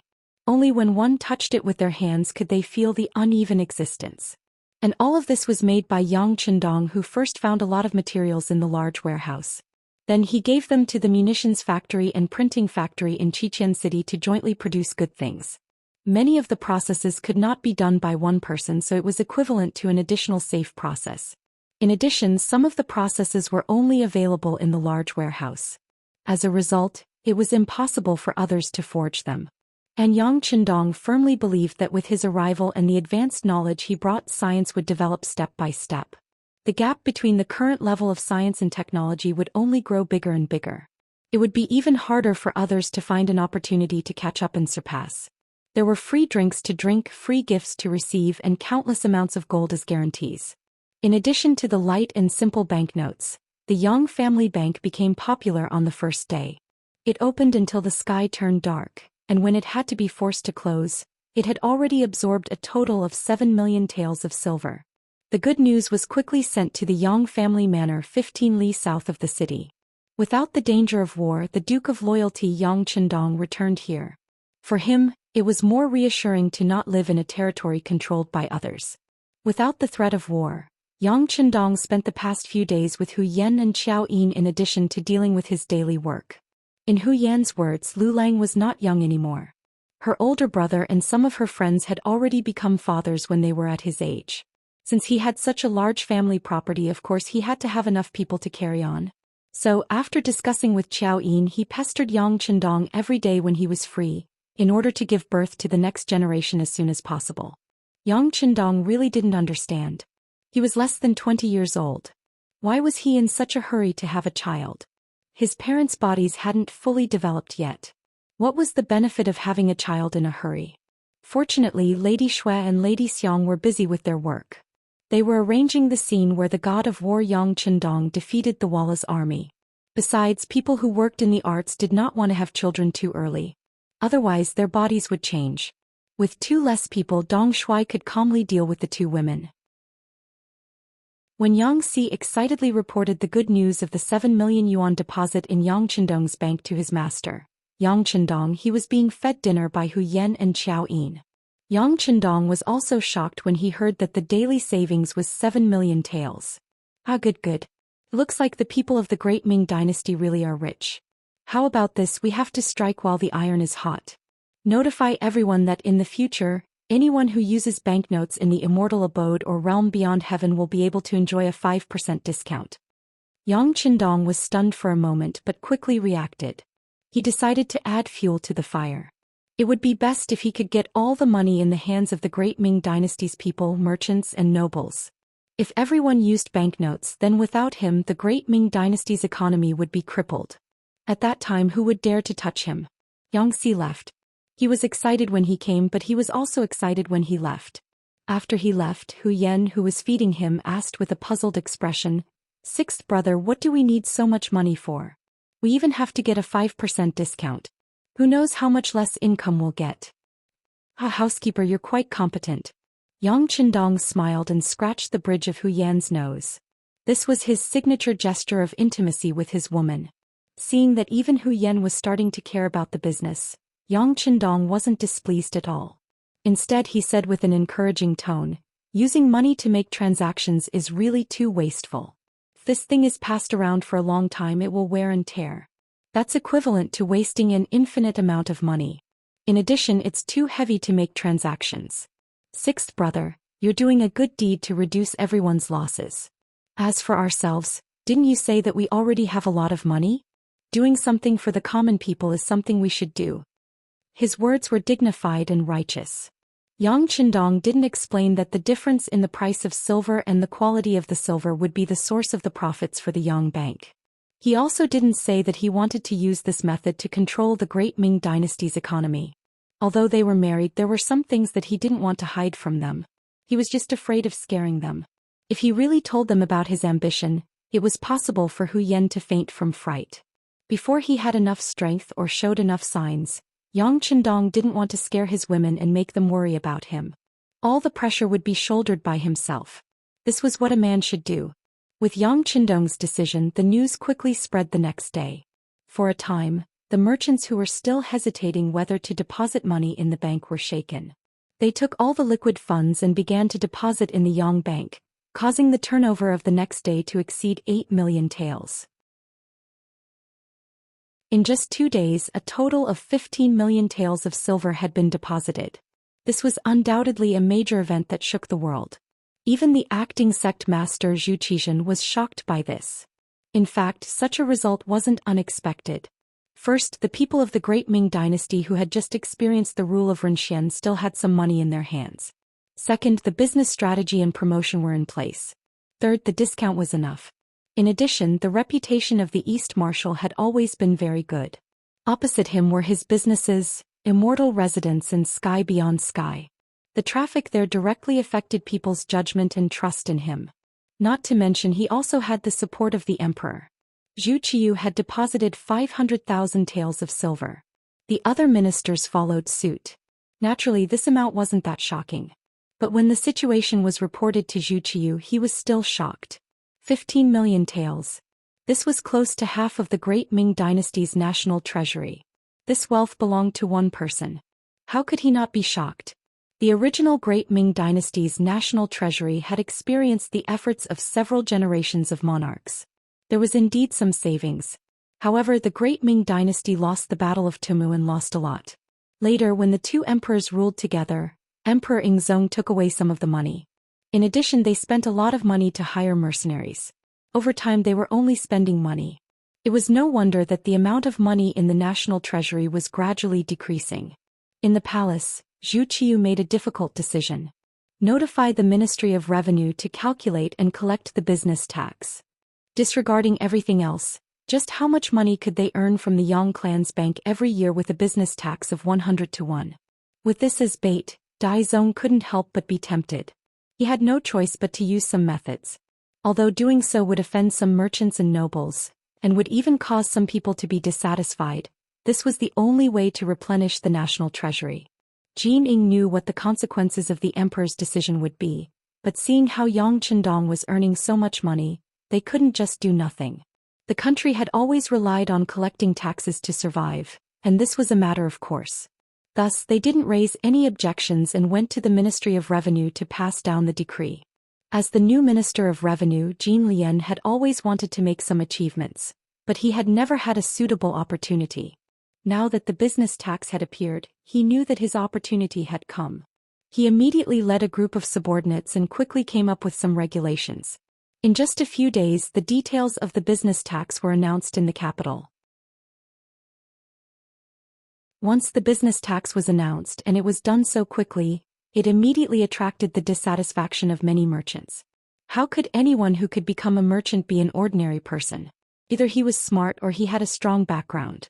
Collecting the business tax was tantamount to touching their interests. Because of this, an unexpected guest had come to the Yang clan manor. It wasn't exactly an unexpected guest.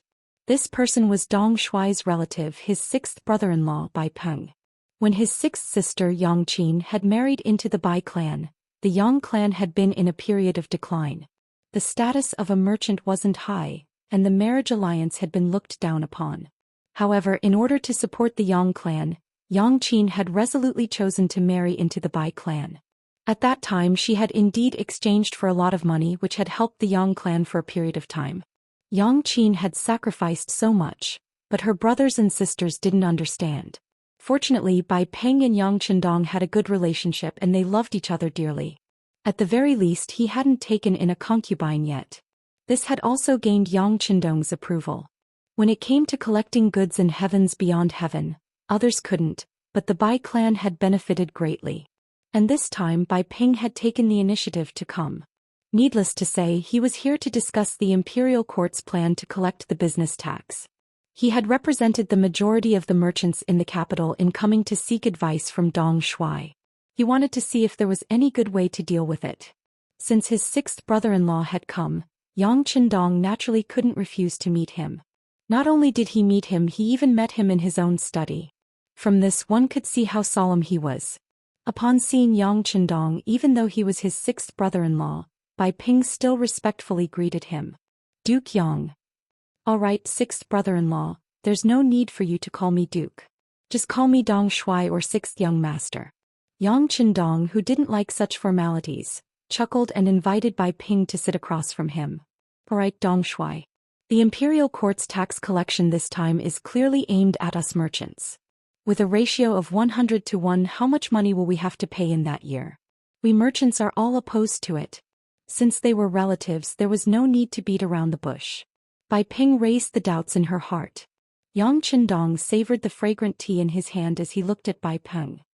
So they sent you here to make me stand up against the imperial court?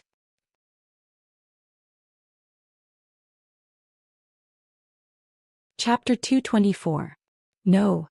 Seeing that Yang Qindong saw through his intention at a glance, Bai Peng hurriedly showed a flattering smile and said, "We don't want to go against the imperial court, but this move is too ruthless. As the leader of the merchants, Dong Shuai should represent us and argue with them." Hearing that he had become the leader of the merchants, a title that even he didn't know, Yang Qindong suddenly laughed and said, "Leader? Ah, sixth brother-in-law, don't make fun of me. I am also the Duke of Loyalty and Courage personally conferred by the Emperor of the Great Ming Dynasty. I am also a minister of the imperial court. How can I find trouble with them?" "No, it's not the same. Dong Shuai, who doesn't know that Walla retreated because of you, but now? They just conferred you the title of Duke and left you at home. This is clearly getting rid of the donkey after it has outlived its usefulness. We are all saying that it is unfair for Dong Shuai." Suddenly, the teacup was put on the table heavily. "Enough." Yang Qindong's face suddenly turned cold and he said in an icy voice, "Sixth brother-in-law, this duke saw that you are my brother-in-law, so I gave you face and listened to you. However, there are some things that cannot be discussed in private. Well, I am sleepy, please go back." Yang Qindong made a gesture of sending him off, and then without waiting for Bai Peng to say anything, he got up and walked to the bedroom in the backyard. It was obvious that Bai Peng was being used by someone to ask him to speak for the merchants. If they won, the merchants would naturally get benefits. Even if they lost, the unlucky ones would only be him who resisted, and those people would still be fine. It was really unexpected that Bai Peng would be willing to do such a thing. Yang Qindong suddenly left the table and Bai Peng's face was bitter. Tiger's Mane, who was standing at the side, stretched out his hand and said politely, "Boss Bai, please." Bai Peng left with some disappointment. Not long after he returned to the capital, rumors began to spread that the newly made Duke of Loyalty Yang Qindong was also afraid of the imperial court. Just like Zhang Fu, who had died for his country after being made Duke of Ying, he had become a coward. Even if someone went to the Yang Manor to ask for an explanation about the imperial court's business tax collection, he didn't dare to stand out and fight for it. Even Yang Qindong, who had an uncountable amount of silver, approved of the imperial court's actions. For a moment, the other merchants had nothing to say. They had no choice but to consider the matter of paying the taxes. Once the news came out, it quickly spread to the palace. When Jin Ying received the report from the secret agent of the Brocade Guard, she was overjoyed. "Ah, this Duke of Loyalty is a man of his word. He promised me before and he can fulfill his promise very well." However, in this way, his status in the eyes of the merchants will be greatly reduced. If there is a chance to take care of this person, I don't think there will be many people who will speak up for him. Jin Ying was overjoyed.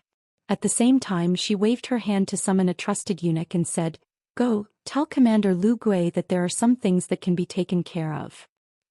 In a dilapidated temple on the outskirts of the capital, weeds that were half the height of a man grew everywhere. Even though the weather was getting colder, the weeds still hadn't withered. They displayed their strong vitality. In the temple, weeds and the occasional chirping of an unknown bird in the sky. This place gave off a desolate feeling. Logically speaking, there should be no signs of human habitation. However, 3 miles away from the temple, there were more than 100 people dressed in black. They were almost the same height. Their eyes were cold and indifferent. They were like human-shaped machines without the slightest hint of emotion. They were the East Faction Guards. Because it was located to the north of Dong En Gate, now East Faction Alley in the north of Wangfujing Street, it was named the East Faction Guards. The function of the East Faction Guards was to investigate and defy evil, and share power with the Embroidered Uniform Guards. Relatively speaking, the East Faction Guards and the Embroidered Uniform Guards didn't belong to each other. However, because the Embroidered Uniform Guards were established by Ming Qingzu and Zhu Di, and only those who weren't strong enough could enter, their overall quality was higher than the Embroidered Uniform Guards. Over time, they had a feeling that they were above the Embroidered Uniform Guards. Of course, the East Faction Guards couldn't order the Embroidered Uniform Guards around. Similarly, the Embroidered Uniform Guards couldn't order the East Faction Guards around. They each had their own authority and did different things that belonged to them. But this time, 100 East faction protectors had suddenly appeared. Such a big battle formation was just to besiege a rundown temple. From this, it could be seen that there must be someone important here. The 100 East faction guards dressed in black walked forward with light steps. They tried their best not to make any noise as they walked. However, there were too many people. With so many people, it was inevitable that they wouldn't make any noise. For example, one of them accidentally stepped on a withered branch and made a slight cracking sound. Once the sound was heard, the other guards nearby all looked over. Then the leader shook his head. Although the sound was soft, it was equivalent to exposing the target of their encirclement. Attack together. Surround this place. Don't let him escape. After the leader called out softly, the 100 Eastern faction guards immediately sped up and formed a huge encirclement around the small temple. The 100 men in black stopped at almost the same time. They stared at the small temple in front of them that didn't make any noise. They didn't move for a long time. They stood there for the time it took for a stick of incense to burn. When the atmosphere reached its peak, the leader raised his hand. A small crossbow appeared in the hands of all the men in black. They aimed at the only exit of the small temple. Lord Ji, you've already been surrounded. I know you have some tricks up your sleeve, but can you face 100 of us alone? If you don't come out, we'll have to set fire to the temple. The leader stared straight at the entrance of the small temple. During this process, he didn't even dare to blink. His voice spread out, and in the quiet little temple, it was very clear and bright. As his voice rang out, the sound of footsteps suddenly came from the originally silent small temple. Qin Guan must have been unable to hold himself back and spilled the beans. Otherwise, you wouldn't have been able to find this place. His laughter was very bright and clear. In an instant it spread far and wide. When the leader of the black-robed men heard this, a faint smile appeared on his face. Qin Guan hadn't lied. Ji Guang really was here. Ji Guang, the former commander of the embroidered uniform guards, was a fourth-rank official. At the same time, he was Wang Zhen's trusted aide. Ever since Wang Zhen was killed in front of the Timu castle, Ji Guang had disappeared. Along with him, the money and wealth that Wang Zhen had obtained through various means over the years had disappeared. Jin Ying, who had regained power, didn't care that much about Ji Guang's disappearance. However, he couldn't accept the fact that the treasure had disappeared as well. It was the same at any time. If you wanted to succeed, you needed money first. Only when those who followed you benefited from it would more and more people would gather. Since Ji Guang had disappeared along with the treasures, no one would believe that they had nothing to do with it. If they found Ji Guang, they might be able to find out where the treasure was buried. For this matter, Jin Ying was very attentive. He even found a random reason to take down the head eunuch of the Imperial Horse Directorate, Qin Guan. Qin Guan was also one of Wang Zhen's trusted aides. He was also in charge of the Imperial Horse Directorate, a weapon of mass destruction. When he saw Jin Ying, the head eunuch of the Ceremony Directorate, he rarely looked him in the eye. However, all of this ended with Wang Zhen's death and Ying Zong's defeat. Jin Ying made the right choice at the first moment and relied on Zhu Qiu. Not long after, Zhu Qiu ascended the throne and Jin Ying held great power. He also obtained the mission of reorganizing the embroidered uniform guards of the Eastern faction guards and the entire group of eunuchs from Zhu Qiu. Once the power of the court was in his hands, all people submitted. Qin Guan was one of the eunuchs who changed his attitude very quickly. He immediately chose to pledge his loyalty to Jin Ying. Indeed, he disappeared from the list of eunuchs to be purged first. However, as Dai Zong's position became more and more stable, Jin Ying's power grew with each passing day. In the end, he was caught by Jin Ying. Qin Guan, who had been caught, couldn't understand. He had already offered up all his wealth and was only given a small courtyard in the capital. Why had he not been let go? However, only after entering the embroidered uniform guard's prison did he realize that he had been implicated. Jin Ying wanted to capture Ji Guang but had no clues, so he had been brought here. When he had first entered the prison, Qin Guan had displayed a hint of stubbornness. He really hadn't said anything. This was how smart he was. He believed that if he said anything it would mean his death. But when Jin Ying personally met with him in the prison, everything changed. Jin Ying promised that as long as Qin Guan told her where Ji Guang was hiding and he successfully found Wang Zhen's wealth, she would restore him to his position as head eunuch of the Imperial Horse Directorate. Not only would he be able to live, he would also be able to regain his lofty position and hold great power. Qin Guan had no choice but to seriously consider all of this. After an intense mental struggle, he finally revealed that Ji Guang might be hiding in a rundown temple on the outskirts of the capital. That place had originally been a secret meeting point. This was also one of Wang Zhen's cleverness. A crafty rabbit had 3 burrows. Wang Zhen had once worried that he would one day fall and be targeted, so he had a place to hide. The temple appeared to be in ruins, but it had actually been remodeled underground. Not only could it hide people, it had also prepared a lot of food.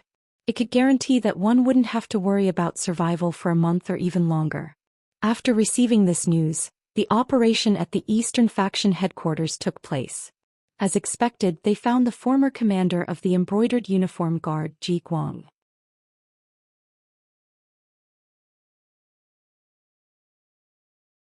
Chapter 225. Ji Guang took the initiative to step forward. The East Faction protector walked forward and tied him up tightly. Regarding this, Ji Guang did not resist at all from beginning to end. Wang Zhen had put him in an important position, so he was very skilled. Usually, 5 or 6 big men would not be able to get close to him. However, this time he was facing 100 East Faction protectors. If he had to fight, he would undoubtedly be looking for trouble. Moreover, Ji Guang had been hiding for a long time. Perhaps it would be a relief if someone found him. The small temple was searched carefully. However, other than some food and water, nothing else was found. In the end, only he was secretly brought to the imperial prison. When Jin Ying heard the news that Ji Guang had been captured, she came to the imperial prison. She saw Ji Guang, who seemed to be in a good mood, chatting with Chen Guan, who had surrendered. "Hehe, the 2 of you, I didn't expect that the 3 of us would meet again here. Are you surprised?" Jin Ying said this because she was feeling emotional. In the past, when Wang Zhen was still around, they actually had many opportunities to meet. However, because their standpoints were different and Jin Ying's performance was very mediocre, it was difficult for her to be taken seriously. Chen Guan and Ji Guang did not speak. They did not know how to respond. Jin Ying did not mind. Instead, she continued to enlighten them. "Perhaps this is how the affairs of the world change. Yesterday you were high and mighty. Today you may become a prisoner. Therefore, the most important thing is to enjoy the best time and recognize the situation. Your former master, Wang Zhen, is already dead. Perhaps he has already gone to hell. There is no need for you to follow him because there is still a bright future and good days ahead of you. How about it? Follow me. As long as you become my people, no one will make things difficult for you in the future." Jin Ying spoke in a bewitching tone. "If others want to follow me, they have to think of many ways to achieve it. However, I have high hopes for the 2 of you. I am willing to take the initiative and give you a chance. As long as you tell me where Wang Zhen's treasures are hidden, you will naturally be reinstated. Isn't that the best? Of course, you can also choose not to say anything and continue to be loyal to your deceased former master. If that's the case, you won't have an easy life for the rest of your lives. I don't think there's a need for me to continue explaining to you what the imperial prison has to offer. If you want, you can have a taste of the 108 types of torture. Sticks and candy." Chen Guan's expression changed when he saw the 2 extreme techniques. Although Ji Guang didn't show anything on the surface, he was also conflicted in his heart. All of them had once held great power in their hands. It was precisely because of this that they had enjoyed wonderful things. Now that they had lost them, that feeling was the most painful. It had to be said that Jin Ying understood people's weaknesses too well. After saying this, he didn't immediately force them to make a choice. Instead, he laughed and left. After he left, there were still people who served them good wine and dishes, treating them like VIPs. This was one of Jin Ying's methods. Using sugar-coated bullets to bombard these 2 people and let them see the beauty of life. This way, their will to die would become weaker and weaker, and in the end they would be used by him. In the immortal abode of the capital, the emergency production of the War Walla play had already begun. Madame Shui and Madame Xiang had personally witnessed how Yang Chendong had killed all his enemies with a wave of his finger. Naturally, it was much easier to arrange the plot. That was why the plot could be arranged in such a short time and presented in front of everyone.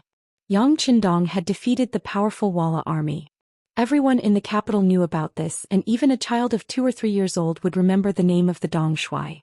But as for the exact details, many people didn't know. Now that the play had been produced, Everyone finally understood what had happened. Madame Shui and Madame Xiang had intentionally added in a few mythological elements, making the play even more entertaining and allowing even more people to understand the power and mystery of the Duke of Loyalty. With the play, the Immortal abode, which had already been a difficult place to obtain, became even more popular. In order to catch a glimpse of the war god, some high officials and nobles even offered several times the market price just to get a seat. This flattery made Yang Qindong's limelight unparalleled for a while. Outside the Yang clan manor, an endless stream of young people came to join him every day. These people had come to join Yang Qindong after watching the war god battle Walla play. In their eyes, the Duke of Loyalty was a great hero. Good men should follow in the footsteps of such a person, so that they wouldn't have wasted their lives. Outside the manor, people would come to join him every day, willingly renouncing their original identities to join Yang Qindong, even if it was just a servant. But Yang Qindong didn't accept any of this. If he wanted to develop, he naturally couldn't do without people. There were indeed many men who were knowledgeable and had good physical fitness among those who sought refuge from Yang Qindong. However, Yang Qindong did not want any of them. For no other reason than the fact that he didn't know much about these people. Who knew if some of them were spies sent by Dai Zong or even Ying Zong? Even though there weren't many secrets in the Yang clan manor, Yang Qindong didn't want to waste his energy on guarding against the people around him. He still had too many things to do, such as arranging for Ting Shan to escort goods to the Walla. After meeting with Yes Hen last time, they'd decided on an important matter of trade. Now that the Walla's army had retreated from the Ming dynasty's territory, the matter of trade naturally began. The only difference was that the ones in charge this time were the mercenaries led by Ting Shan. First of all, the mercenaries didn't have to pay taxes to Zhu Xian. Even Jin Ying and the others didn't have the guts to collect taxes, but the amount of money involved was still considerable. Second of all, not only did Ting Shan want to trade with the Walla, but he also wanted to take the opportunity to observe the geography of the grasslands and draw a map. One day when the battle was decided, all of this would be of great use. Thirdly, in order for the Yang faction's new army to become an invincible cavalry army, they would need more war horses. And if one wanted to buy and sell war horses, the grasslands were undoubtedly the cheapest and most reasonable. With these 3 points, Ting Shan had already started to prepare for trade with the Walla. Since it was trade, the escorts had to be on the ground. The main thing was that the merchant caravan was large. And Yang Qindong was using the Bai clan's merchant caravan. Since the last time Bai Ping wanted to ask Yang Qindong to come forward on behalf of the merchants in the capital but failed to do so, the next day Yang Qin, the sixth sister, brought her husband Bai Ping to Yang village to ask for forgiveness. Bai Ping had been drinking with the merchants and was picked up, so he volunteered to come to the Yang clan manor. However, Yang Qindong very calmly rejected him. After that, Bai Ping was naturally ridiculed by the merchants. When he returned home, he was seen by his wife Yang Qin and told her the whole story. When Yang Qin found out about the situation, she immediately infuriated her husband. This was the first time the virtuous Yang Qin had publicly questioned her husband. At that time, Bai Peng was naturally very angry. He was actually looked down upon by a woman, which made him feel like he had lost all face. However, after listening to his wife's words, he realized that he had been used. If he went to find Yang Qindong, he would be viewed as an enemy by the great Ming dynasty. This was a win-win situation. On the other hand, his friends who drank with him could be exempted from the tax and save a lot of money. Knowing that he had been used and, more importantly, he had offended the Duke of Loyalty, Bai Peng was filled with regret. The next morning he came to the Yang clan manor with his wife. Since sixth sister had come forward, Yang Qindong had to meet her. Not only that, Yang Qindong also expressed his position and gave enough face to sixth sister and gave enough benefits to the Bai family. Yang Qindong said, "Sixth sister, sixth brother-in-law, as a merchant, you are protected by the country, so you should pay taxes to the country for your original interests. Otherwise the country is unstable. How can you do stable business? So paying taxes is normal and even necessary." It must be said that this was not Yang Qindong's noble character, but his sincere words. Not for other reasons but because the merchants in Xichen City had to pay taxes, and the tax paid was far higher than the ratio of 100 to 1, but within the range of 50 to 1, referring to the profit. Even so, There were still countless people who went to the newly established tax bureau to apply for a business license every day. So it could be seen that the benefits were still very big. Xichen City was still too small, and the taxes of the merchants would not be of much use to the rapidly growing Xianxia faction. But in the long run it was all worth it. Think about it. In the future the territory that they occupy will increase, the population will increase, and there will be more businesses. At that time the business tax will play a huge role. With such thoughts, how could he not support Zhu Qiu's decision to collect taxes? At the very least he had to let the people here get used to it first. As for himself, he had to pay what should be paid, and what he could avoid was best. No matter what, Bai Peng was his sixth brother-in-law, and more importantly, the Bai family had some status among the merchants in the capital. In order to build a strong system or even a country, not only did they need an army that could fight tough battles, they also needed to recruit all kinds of talents. As such, Yang Qindong decided to pull in the Bai family. While sixth sister and sixth brother-in-law were here, he told them that the mercenaries wanted to trade with the Walla, and that they needed to hire a large merchant caravan. I've decided to recommend the Bai family's merchant caravan. Is there any problem?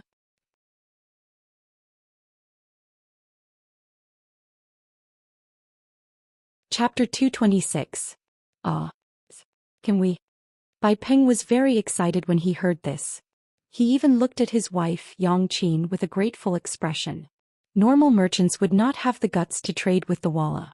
It was rumored that the Walla were murderous people who would raise their sabers at the slightest disagreement. Doing business with them was like risking one's life to earn money. However, it depended on the person. The same thing was different when it came to the mercenaries.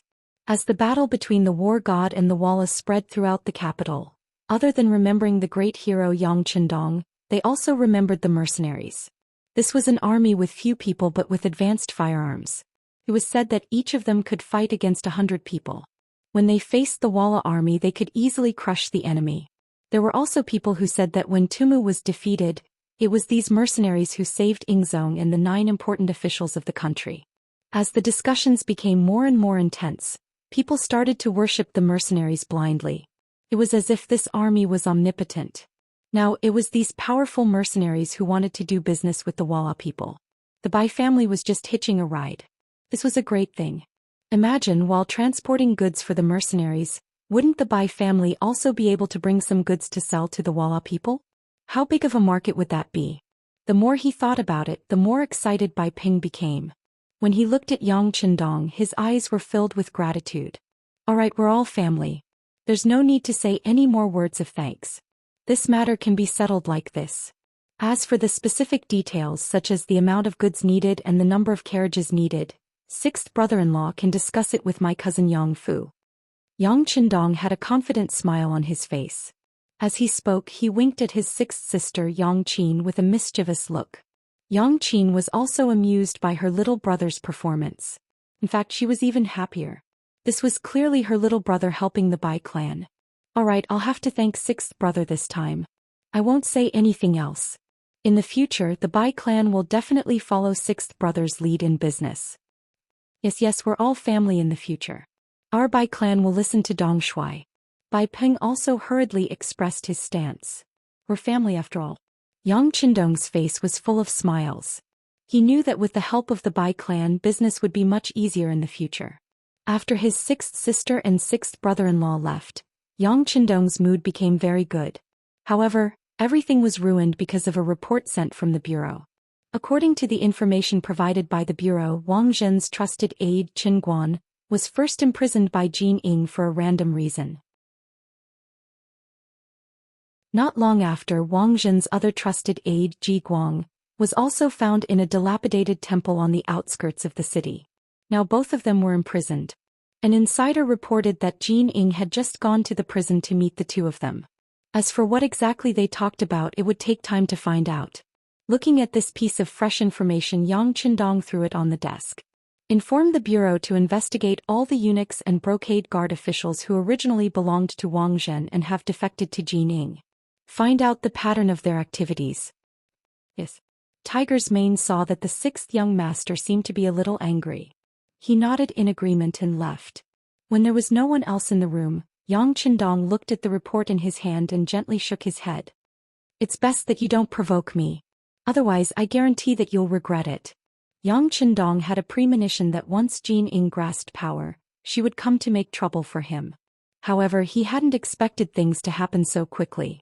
5 days later, just as Ting Shan had left the capital with a company of Leng Feng and a caravan of 300 carriages from the Bai clan and was heading in the direction of the Walla, 2 unexpected guests arrived at the Yang clan manor that afternoon. These 2 were Qin Guan and Ji Guang. After spending 2 days in the imperial prison, the 2 of them had finally thought it through. Rather than being loyal to a dead person, it was better to live on and enjoy the temptations and beauty of the world. They had chosen to join Jin Ying. As a sign of their loyalty, they had taken out all the treasures that Wang Zhen had hidden away when he left the capital and handed them over. A rough estimate put the value of the silver and the items together at nearly 5 million taels of silver. From this, one could see just how much money he usually had. And this didn't even include the deeds to the houses and lands. Among these contracts was the one that Wang Zhen had signed with Yang Qindong. He had invested 2 million taels of silver into the Immortal abode, and after 1 year he would receive a one-time dividend of 2,500,000 taels. He would then receive a minimum of 200,000 taels of silver each month. It was written that as long as the Immortal abode and Heaven Beyond Heaven continued to operate, this contract would remain in effect. Jin Ying was naturally overjoyed to receive such an enormous fortune. When she saw the contract between Wang Zhen and Yang Qindong, she immediately had an idea. She first reinstated Qin Guan as the head eunuch of the Imperial Horse Directorate and Ji Guang as the commander of the Embroidered Uniform Guard. Then she arranged for the 2 of them to ask Yang Qindong for money. After nearly a year, the Immortal abode had become the most popular restaurant in the capital. Countless customers lined up outside every day, so one could imagine how popular the restaurant was. Now was the time for this contract to take effect. Qin Guan and Ji Guang went to a side hall of the Yang clan manor. Compared to before, they were much more respectful today. If not for Jin Ying's urging, they wouldn't even have wanted to make this trip. Yang Qindong was no longer the same person as before. Although he had only been in the capital for a little more than a year, his status was completely different from when he had first arrived. He was now the Duke of Loyal and Gallant, holding the title of Duke. Most importantly, he had a mercenary army that could strike fear into the hearts of the Walla. It was precisely because of this that Qin Guan and Ji Guang had chosen to come today. This was because a group of 100 mercenaries had just left for the Walla this morning. At this time, only 100 mercenaries were left in the capital. Some of them were stationed at the Yang Clan Bank, Heaven Beyond Heaven and Immortal Abode. The true number of mercenaries in the Yang Clan manor was only 30. Sensing that Yang Qindong's strength was at its weakest, the 2 of them decided to go to the Yang Clan manor. After handing over their visiting cards, they went to a side hall in the outer courtyard to wait. In the side hall were 4 other Cold Front brothers dressed in camouflage uniforms. They stood in pairs, their eyes fixed on Qin Guan and Ji Guang. A tense and oppressive aura permeated the room. Ji Guang had won Wang Zhen's trust not only because of his loyalty, but also because he was one of the strongest members of the Embroidered Uniform Guard. However, even he didn't have the slightest chance of victory when facing the 2 Leng Feng who were staring at him. Time passed like this, minute by minute, second by second. After an entire hour, Yang Qindong still did not appear. But Qin Guan and Ji Guang were already drenched in cold sweat. They truly couldn't understand how these mercenary brothers had managed to remain motionless for an hour, only keeping a close eye on their movements. Were they not tired? They naturally didn't know that the most basic requirement for cold front soldiers was to train their posture. It was often possible for them to stand there for an entire morning or even longer. Not to mention that it had only been an hour. But no matter who it was, if they were stared at for an hour, they would feel their hair stand on end. Just as the 2 of them were wondering if they should leave first and come back another day, Yang Qindong, dressed in green, yawned as he walked into the side hall, accompanied by Tiger's Mane on his left and Beta Persei on his right. As soon as they entered the hall, Yang Qindong said politely, "Ayaya, I slept too deeply. I heard that you've been here for an hour. I'm really sorry." Although he said he was sorry, he didn't seem to be sorry at all. Yang Qindong sat down on the chair at the head of the table, then drank the fragrant tea brought by Tiger's Mane and asked casually, "You 2 just came out of the imperial prison.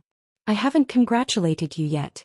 Sigh, if Eunuch Wang was still here, I'm sure you wouldn't have to suffer like this.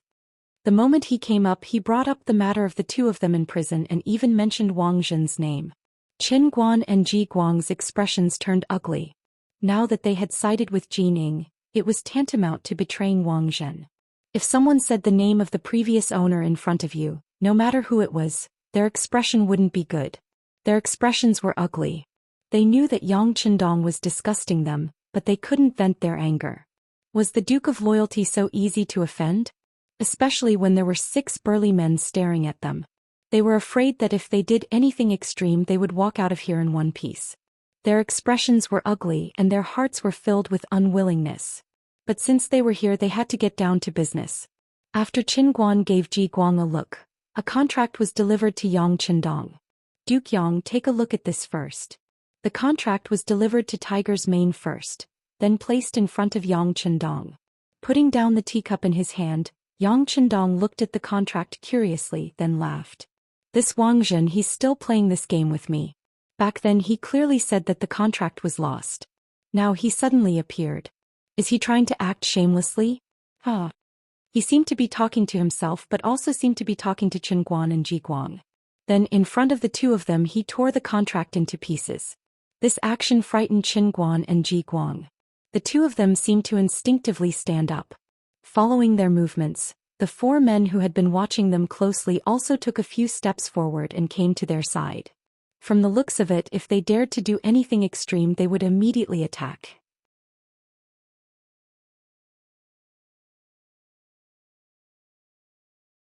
Chapter 227.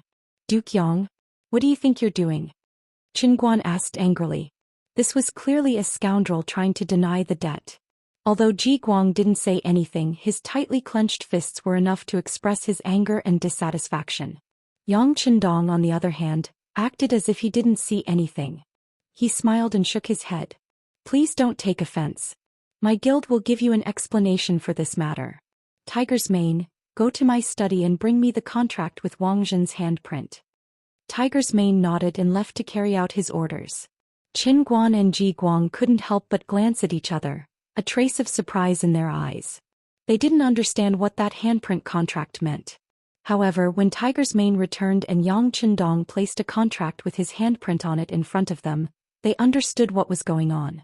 The contract was a receipt. It said that Wang Zhen was in urgent need of money due to the upcoming battle with the Walla, so he took 2,500,000 taels of silver from the Immortal abode in advance. Because of the breach of the contract, the Immortal abode's income would have nothing to do with him in the future. There was no writing on the contract, only a bright red handprint. In other words, with this receipt, Yang Qindong and Wang Zhen no longer had any debts. Do you two see this?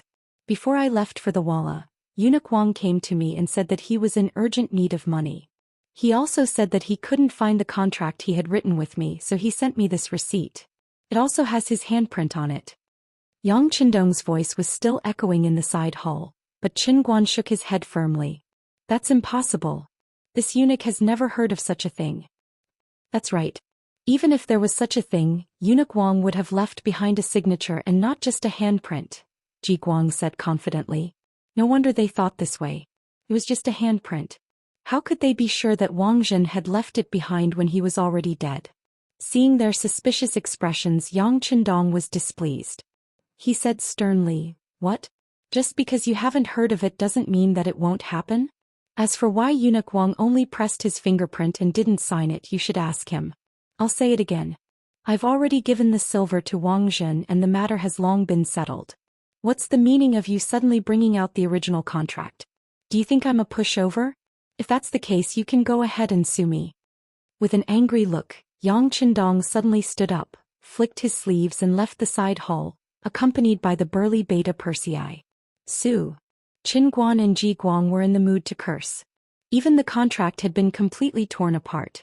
What could he use to sue? It was clear that Yang Qindong didn't want to return the money and made him feel wronged. Originally, he knew that the debt collection this time would not go smoothly. But now it seemed that it was not only not going smoothly, it was simply looking for a nail to nail and asking for humiliation. As for Yang Qindong, he didn't have the slightest intention of putting them in his eyes.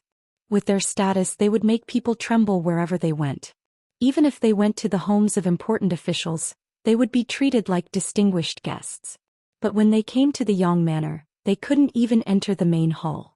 In the early Ming dynasty, it was the Wuying Hall and Wenhua Hall who assisted the emperor in reviewing memorials and acted as advisors.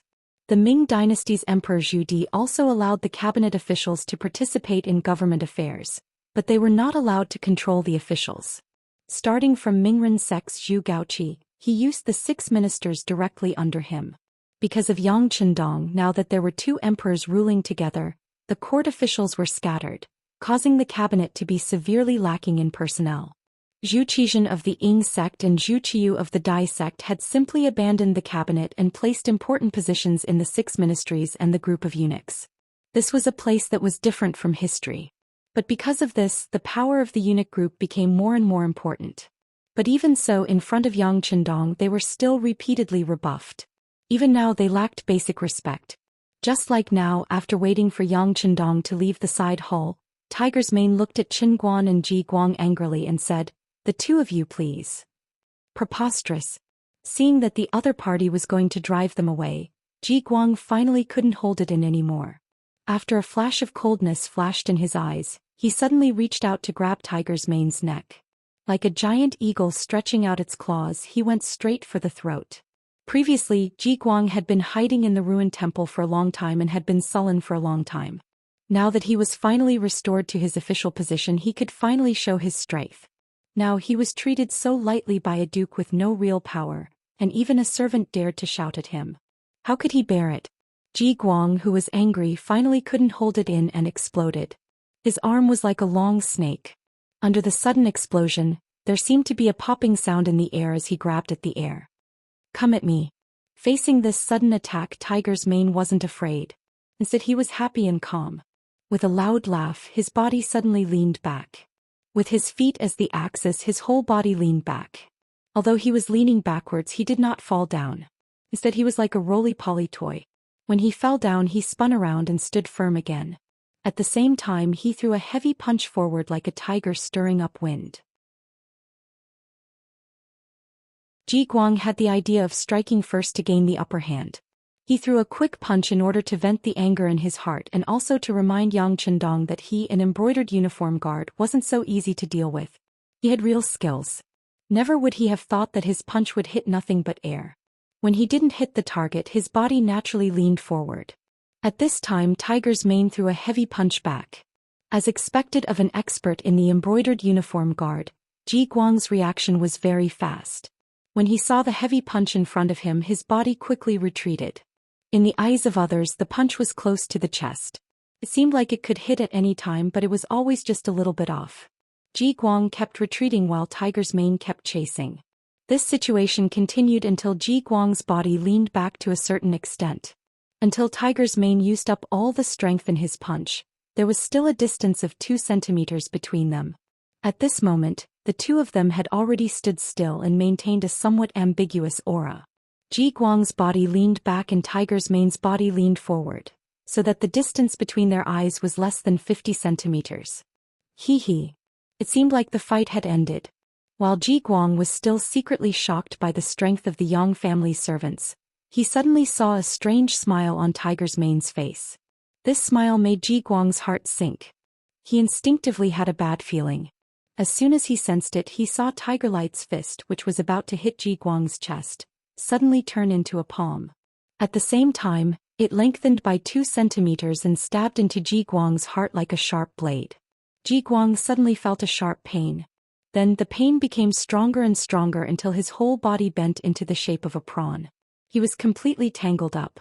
"You let me win, you let me win."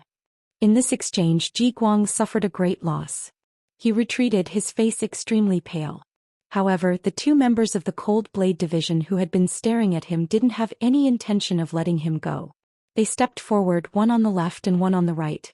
They clenched their fists and looked like they were going to teach him a lesson. He actually dared to make the first move under their watch. This was a provocation to them. Forget it. He has already learned his lesson. Of course, if he dares to make a move for no reason next time, we will have to beat him up again and hand him over to you to deal with. Tiger's Mane took advantage of the situation and stopped the two members of the Cold Blade Division. However, his words were full of sarcasm. He couldn't beat them in a fight and he wasn't competitive in scaring them. Moreover, he didn't have a handle on them. Qin Guan analyzed that there was no point in staying here. Alright Xianxia, let's go. However, as the saying goes, the mountains will not change and the rivers will flow forever. Let's wait and see. No matter what, he was still the head eunuch of the Imperial Horse Directorate. He was used to being high and mighty.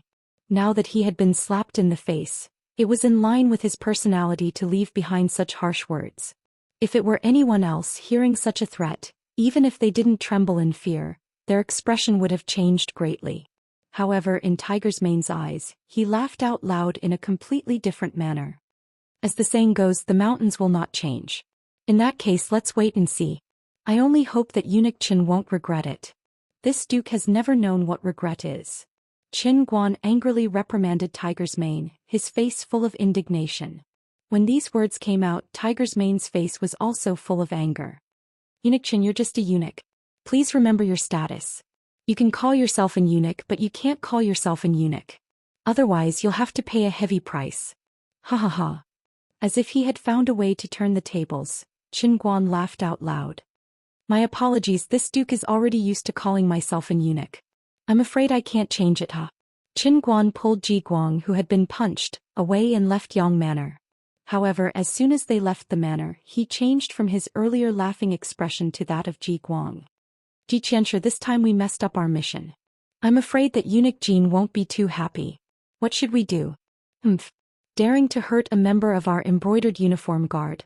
This loyal eunuch is clearly audacious. Next, this official will let them know that there are some things that they can't do or even think about. Don't worry, I'll make arrangements when I get back. Ji Guang's face was full of anger, but he couldn't be blamed for his actions. Tiger's Mane's punch just now wasn't light. If it weren't for his superb martial arts skills, it was possible that he would have lost half his life. Alright, if you need this duke's cooperation, just let me know, Qin Guan said angrily. It was obvious that at this moment he hated Yang Qindong to the bone.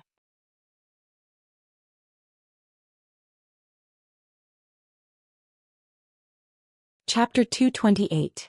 Yang Manor. Tiger's Mane came to Yang Qindong's study and recounted what had just happened, as well as the harsh words Qin Guan had said before he left. Young master, they're too arrogant. I really regret that I only used 60% of my strength in that punch. I should have used more strength and left Ji Guang here. Yang Qindong shook his head. No matter what, the other party is still the commander of the Brocade Guards, a dignified fourth-rank official. If we kill him here, it'll be hard to explain to the outside world. But they've already left Yang Manor. Yang Qindong, who looked displeased, snorted coldly. Walla had just retreated not long ago and had just reached an agreement with Jining. The two of them had not interfered with each other's business. Who would have thought that he would come looking for trouble so soon? This time it was true that he wanted the silver, but more importantly he wanted to test his reaction. Since that was the case, he couldn't disappoint. Didn't you want to see my reaction? Then I'll let you know what the consequences of offending Yang Manor are. Tiger's Mane, make the arrangements immediately and act according to the plan. But remember, you have to act appropriately. You can't kill anyone. You have to let some people know what it means to live a life worse than death. Yang Qindong gave the order, and Tiger's Mane's eyes immediately lit up. Please rest assured, young master. I'll go inform them and make the arrangements personally. After saying this, Tiger's Mane turned to leave, but unfortunately, Yang Qindong's voice came from behind him. You don't have to go. Arrange for someone to inform Yang-san.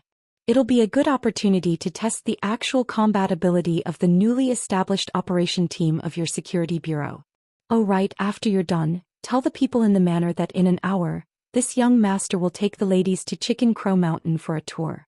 You and Beta Persei can't be absent. Yang Qindong naturally knew that Tiger's Mane wanted to do it himself. He could understand this feeling, but now was not the time to turn hostile. An appropriate warning was fine, but he still understood the principle of overdoing it. At the very least, the people who are always around him must be cleared of suspicion during the operation. Tiger's Mane's face, which was originally full of excitement, immediately turned bitter. He knew that the possibility of warming up was gone. However, since this was an order from the young master, he naturally wouldn't go against it. He lowered his head and complied. An hour later, Yang Chendong brought Hu Yen and Xiao Yin as well as a platoon of Lingfeng brothers, as well as Qiu Vi's first squad, and headed straight for Chicken Crow Mountain. On this trip, there were more than 10 carriages loaded with goods. It could be seen that Yang Chendong was prepared to stay for a while. In the capital, Deputy Bureau Chief Yang San received an order from the Yang family manor. Beside him stood the captain of the Ghost Sniper Squad, Bai Zue, and an unfamiliar man with cold eyes. Ah, the young master is finally going to make a move. This is our Ghost Sniper Squad's chance to show off. After receiving the order, Bai Zue's face lit up with joy. He seemed to have seen another addition to his list of achievements. However, as the person directly carrying out the order, Yang San didn't show anything on his face. He also ignored Bai Zue's excitement. Instead, he looked at the unfamiliar man and said, "Captain Tai, what do you think?" Captain Tai, full name Tai Hu, was the captain of Xianxia's new army, the Wolf Fang Special Forces. The Wolf Fang Special Forces was a special squad formed under the special request of Yang Chendong. They were used to carry out any special tasks. There weren't many of them, only 20 of them. However, every one of them was carefully selected from the elite members of the Cold Vanguard. They were capable, well-equipped, agile, well-trained, and strong in combat. Regardless of whether it was reconnaissance, assassination, camouflage, or firearms, they were all very skilled. Such a squad was also one of Yang Chendong's trump cards. If the Ghost Sniper Squad was said to be able to take people's lives from a distance, then the Wolf Fang Special Forces was the trump card in close combat.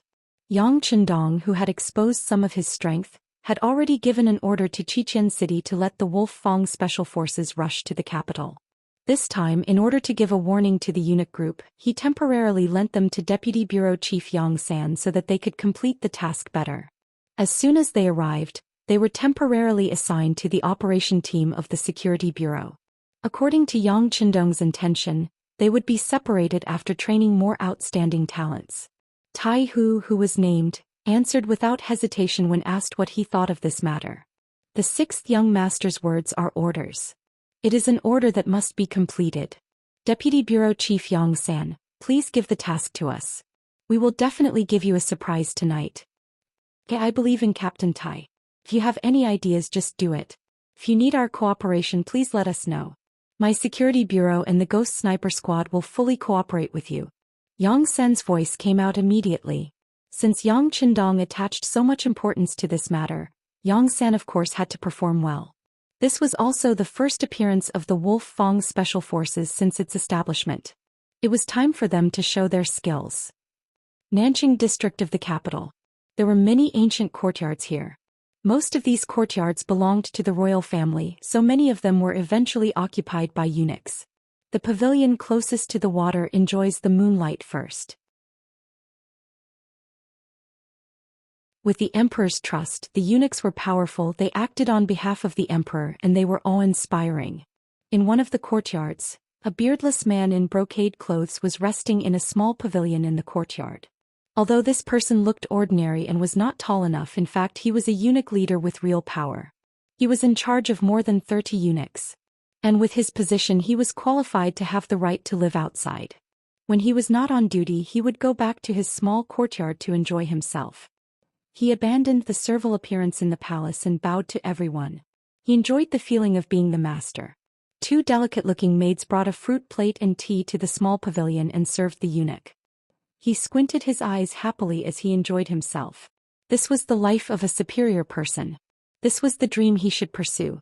Just as he was enjoying his beautiful life, the eunuch, who had just closed his eyes, felt that his surroundings were quiet. That kind of silence gave him a creepy feeling. Instinctively he wanted to open his eyes to see what was going on. Just as he had this thought, a cold chill came from his neck. Although he still did not open his eyes, his perception had told him that there should be a sharp and cold dagger on his neck. Don't even think about opening your eyes. Otherwise, the moment you see my face, it will be the moment you meet the King of Hell.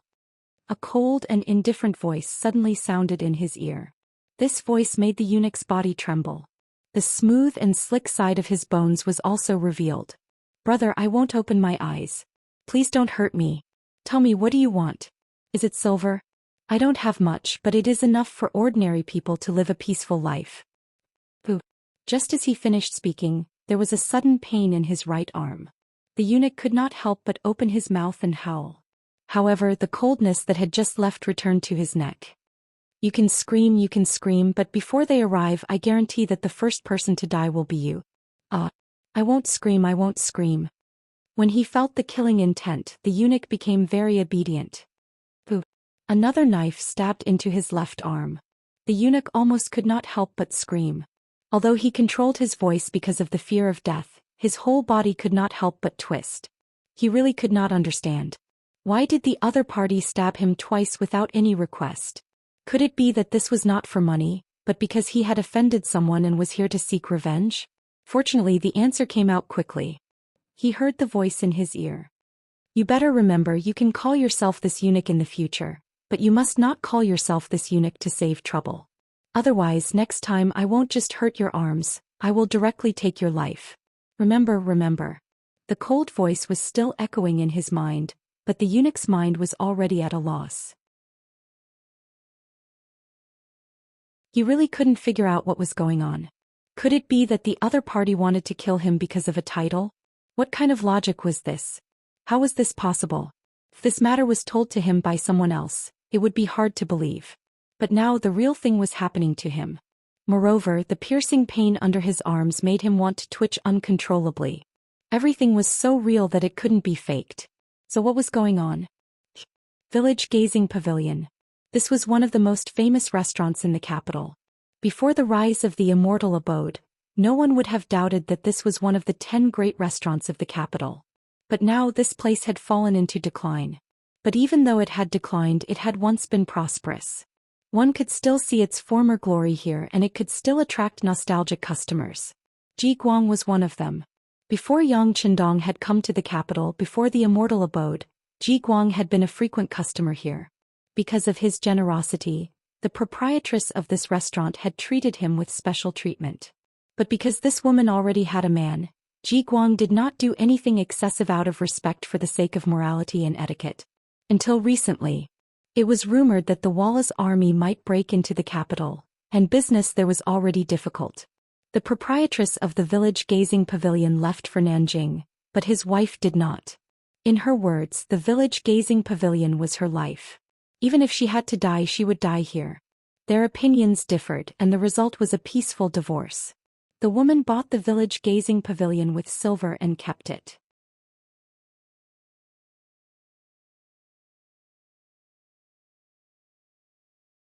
Chapter 229. A while ago, Ji Guang had been hiding in the ruined temple and had no idea what was going on in the outside world. This time, after pledging allegiance to Jining, he finally regained his freedom. Tonight, he appeared here and saw Li Xiu, the woman who still had some charm and had feelings for him. In the private room, Li Xiu boldly confided her feelings to Ji Guang. She also said that as a divorced woman, she did not ask to be a bride. As long as Ji Guang was willing to come and see her often, she would be satisfied. This kind of attitude and idea of being a mistress was very advanced in this era. It also made Ji Guang very touched. However, he did not immediately agree. According to his thinking, although his position seemed to be high and powerful, he didn't know how many people were watching him.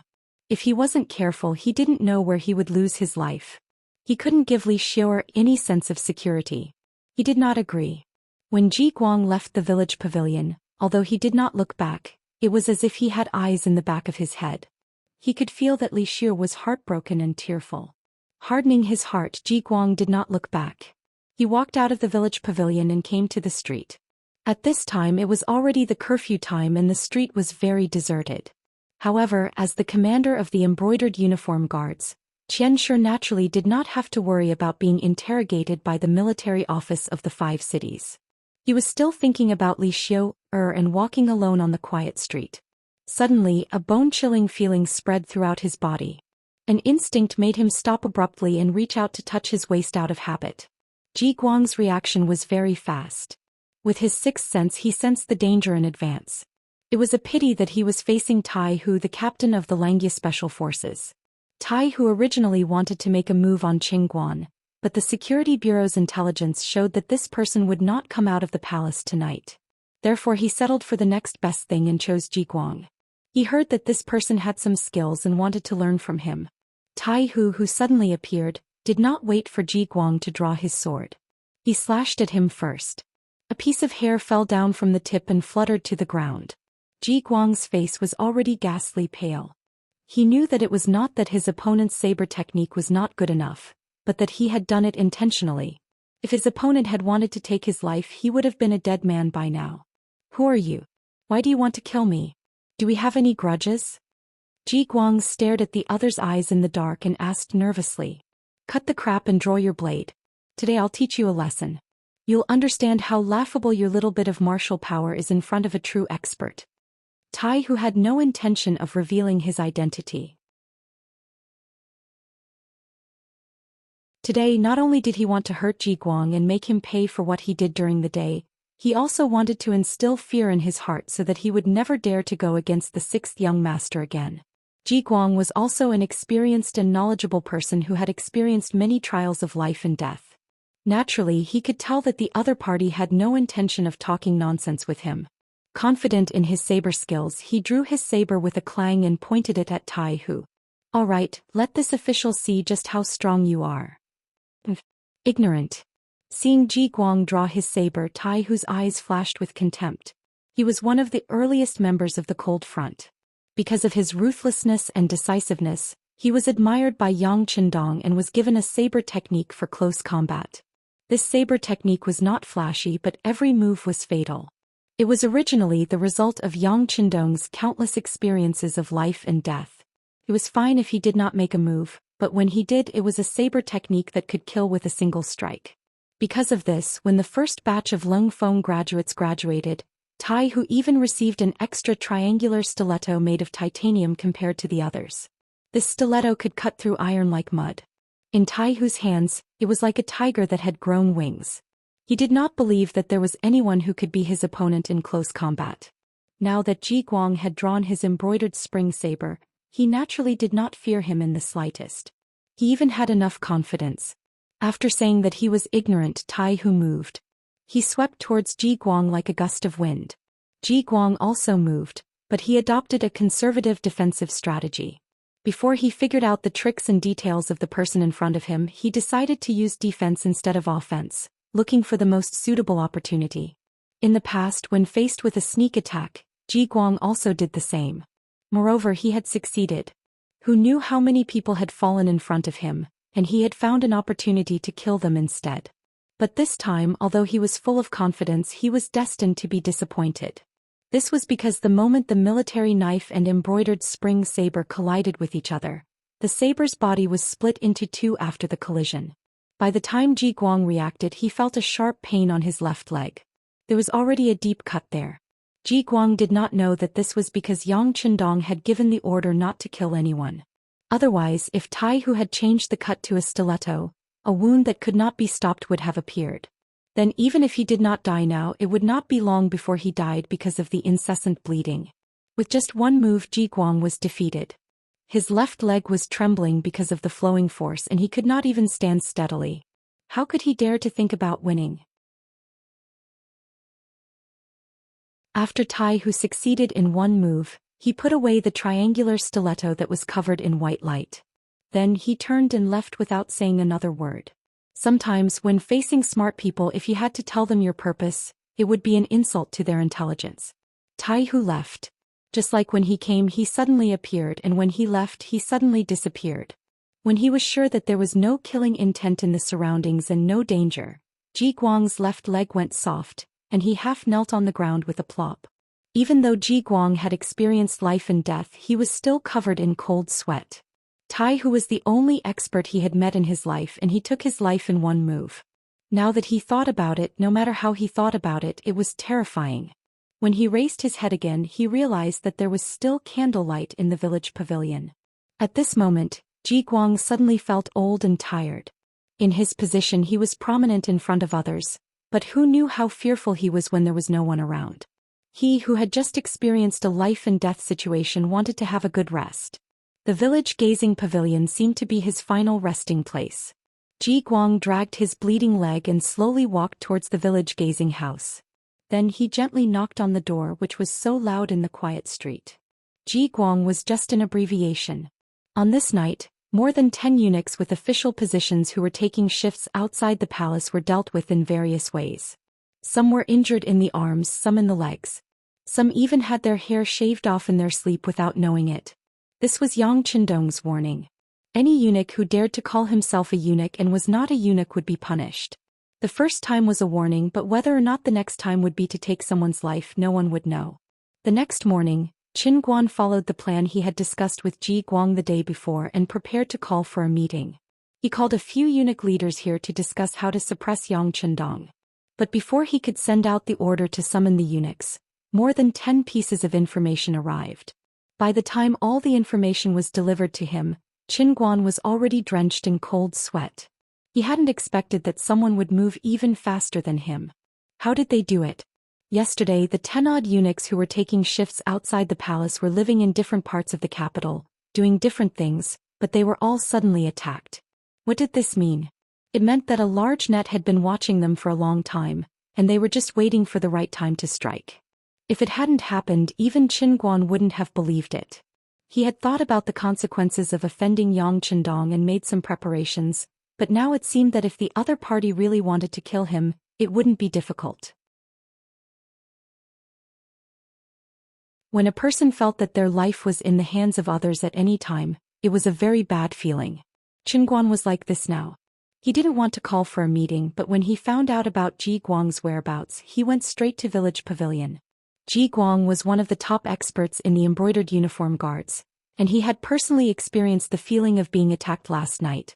It was probably the most direct and effective to ask him how he felt. When Qin Guan brought a group of trusted aides to village pavilion, Ji Guang was resting in bed in Li Xiaoer's boudoir upstairs. But no matter how one looked at Li Xiaoer, she was glowing, giving people the feeling of a new life. No one knew that last night Ji Guang had thought it through and wanted Li Xiaoer, and the two of them were officially together. At this moment, Qin Guan rushed over, and all he got was Ji Guang's dissuasion.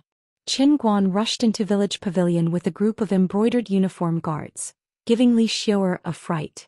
Fortunately, Ji Guang took her hand in time and squeezed it gently to comfort her. His eyes were full of gentleness when he looked at Li Xiaoer, but when he looked up and saw the other embroidered uniform guards in flying suits rushing in, his expression didn't look good at all. All of you leave first. The group of embroidered uniform guards looked at Qin Guan hesitantly, not knowing what to do. They were here to protect eunuch Qin. If they left like this and something really happened, they were afraid that none of them would have a good ending. With Ji Qianxia here, you all can leave for now. Qin Guan saw Ji Guang's displeasure and thought that this person's skills were extraordinary, so he nodded in agreement. The group of embroidered uniform guards left the room, and Ji Guang said to Li Xiaoer affectionately, "Yes, Hen, leave for now. I have something to say to this lord." "Okay, but don't stand up. The wound on your leg has just stopped bleeding." Li Xiaoer nodded obediently, but a trace of worry still appeared on her face. You're tuning in to the Zhou Xian's Legacy YouTube channel. Don't forget to subscribe and join us on this journey to catch the most captivating stories.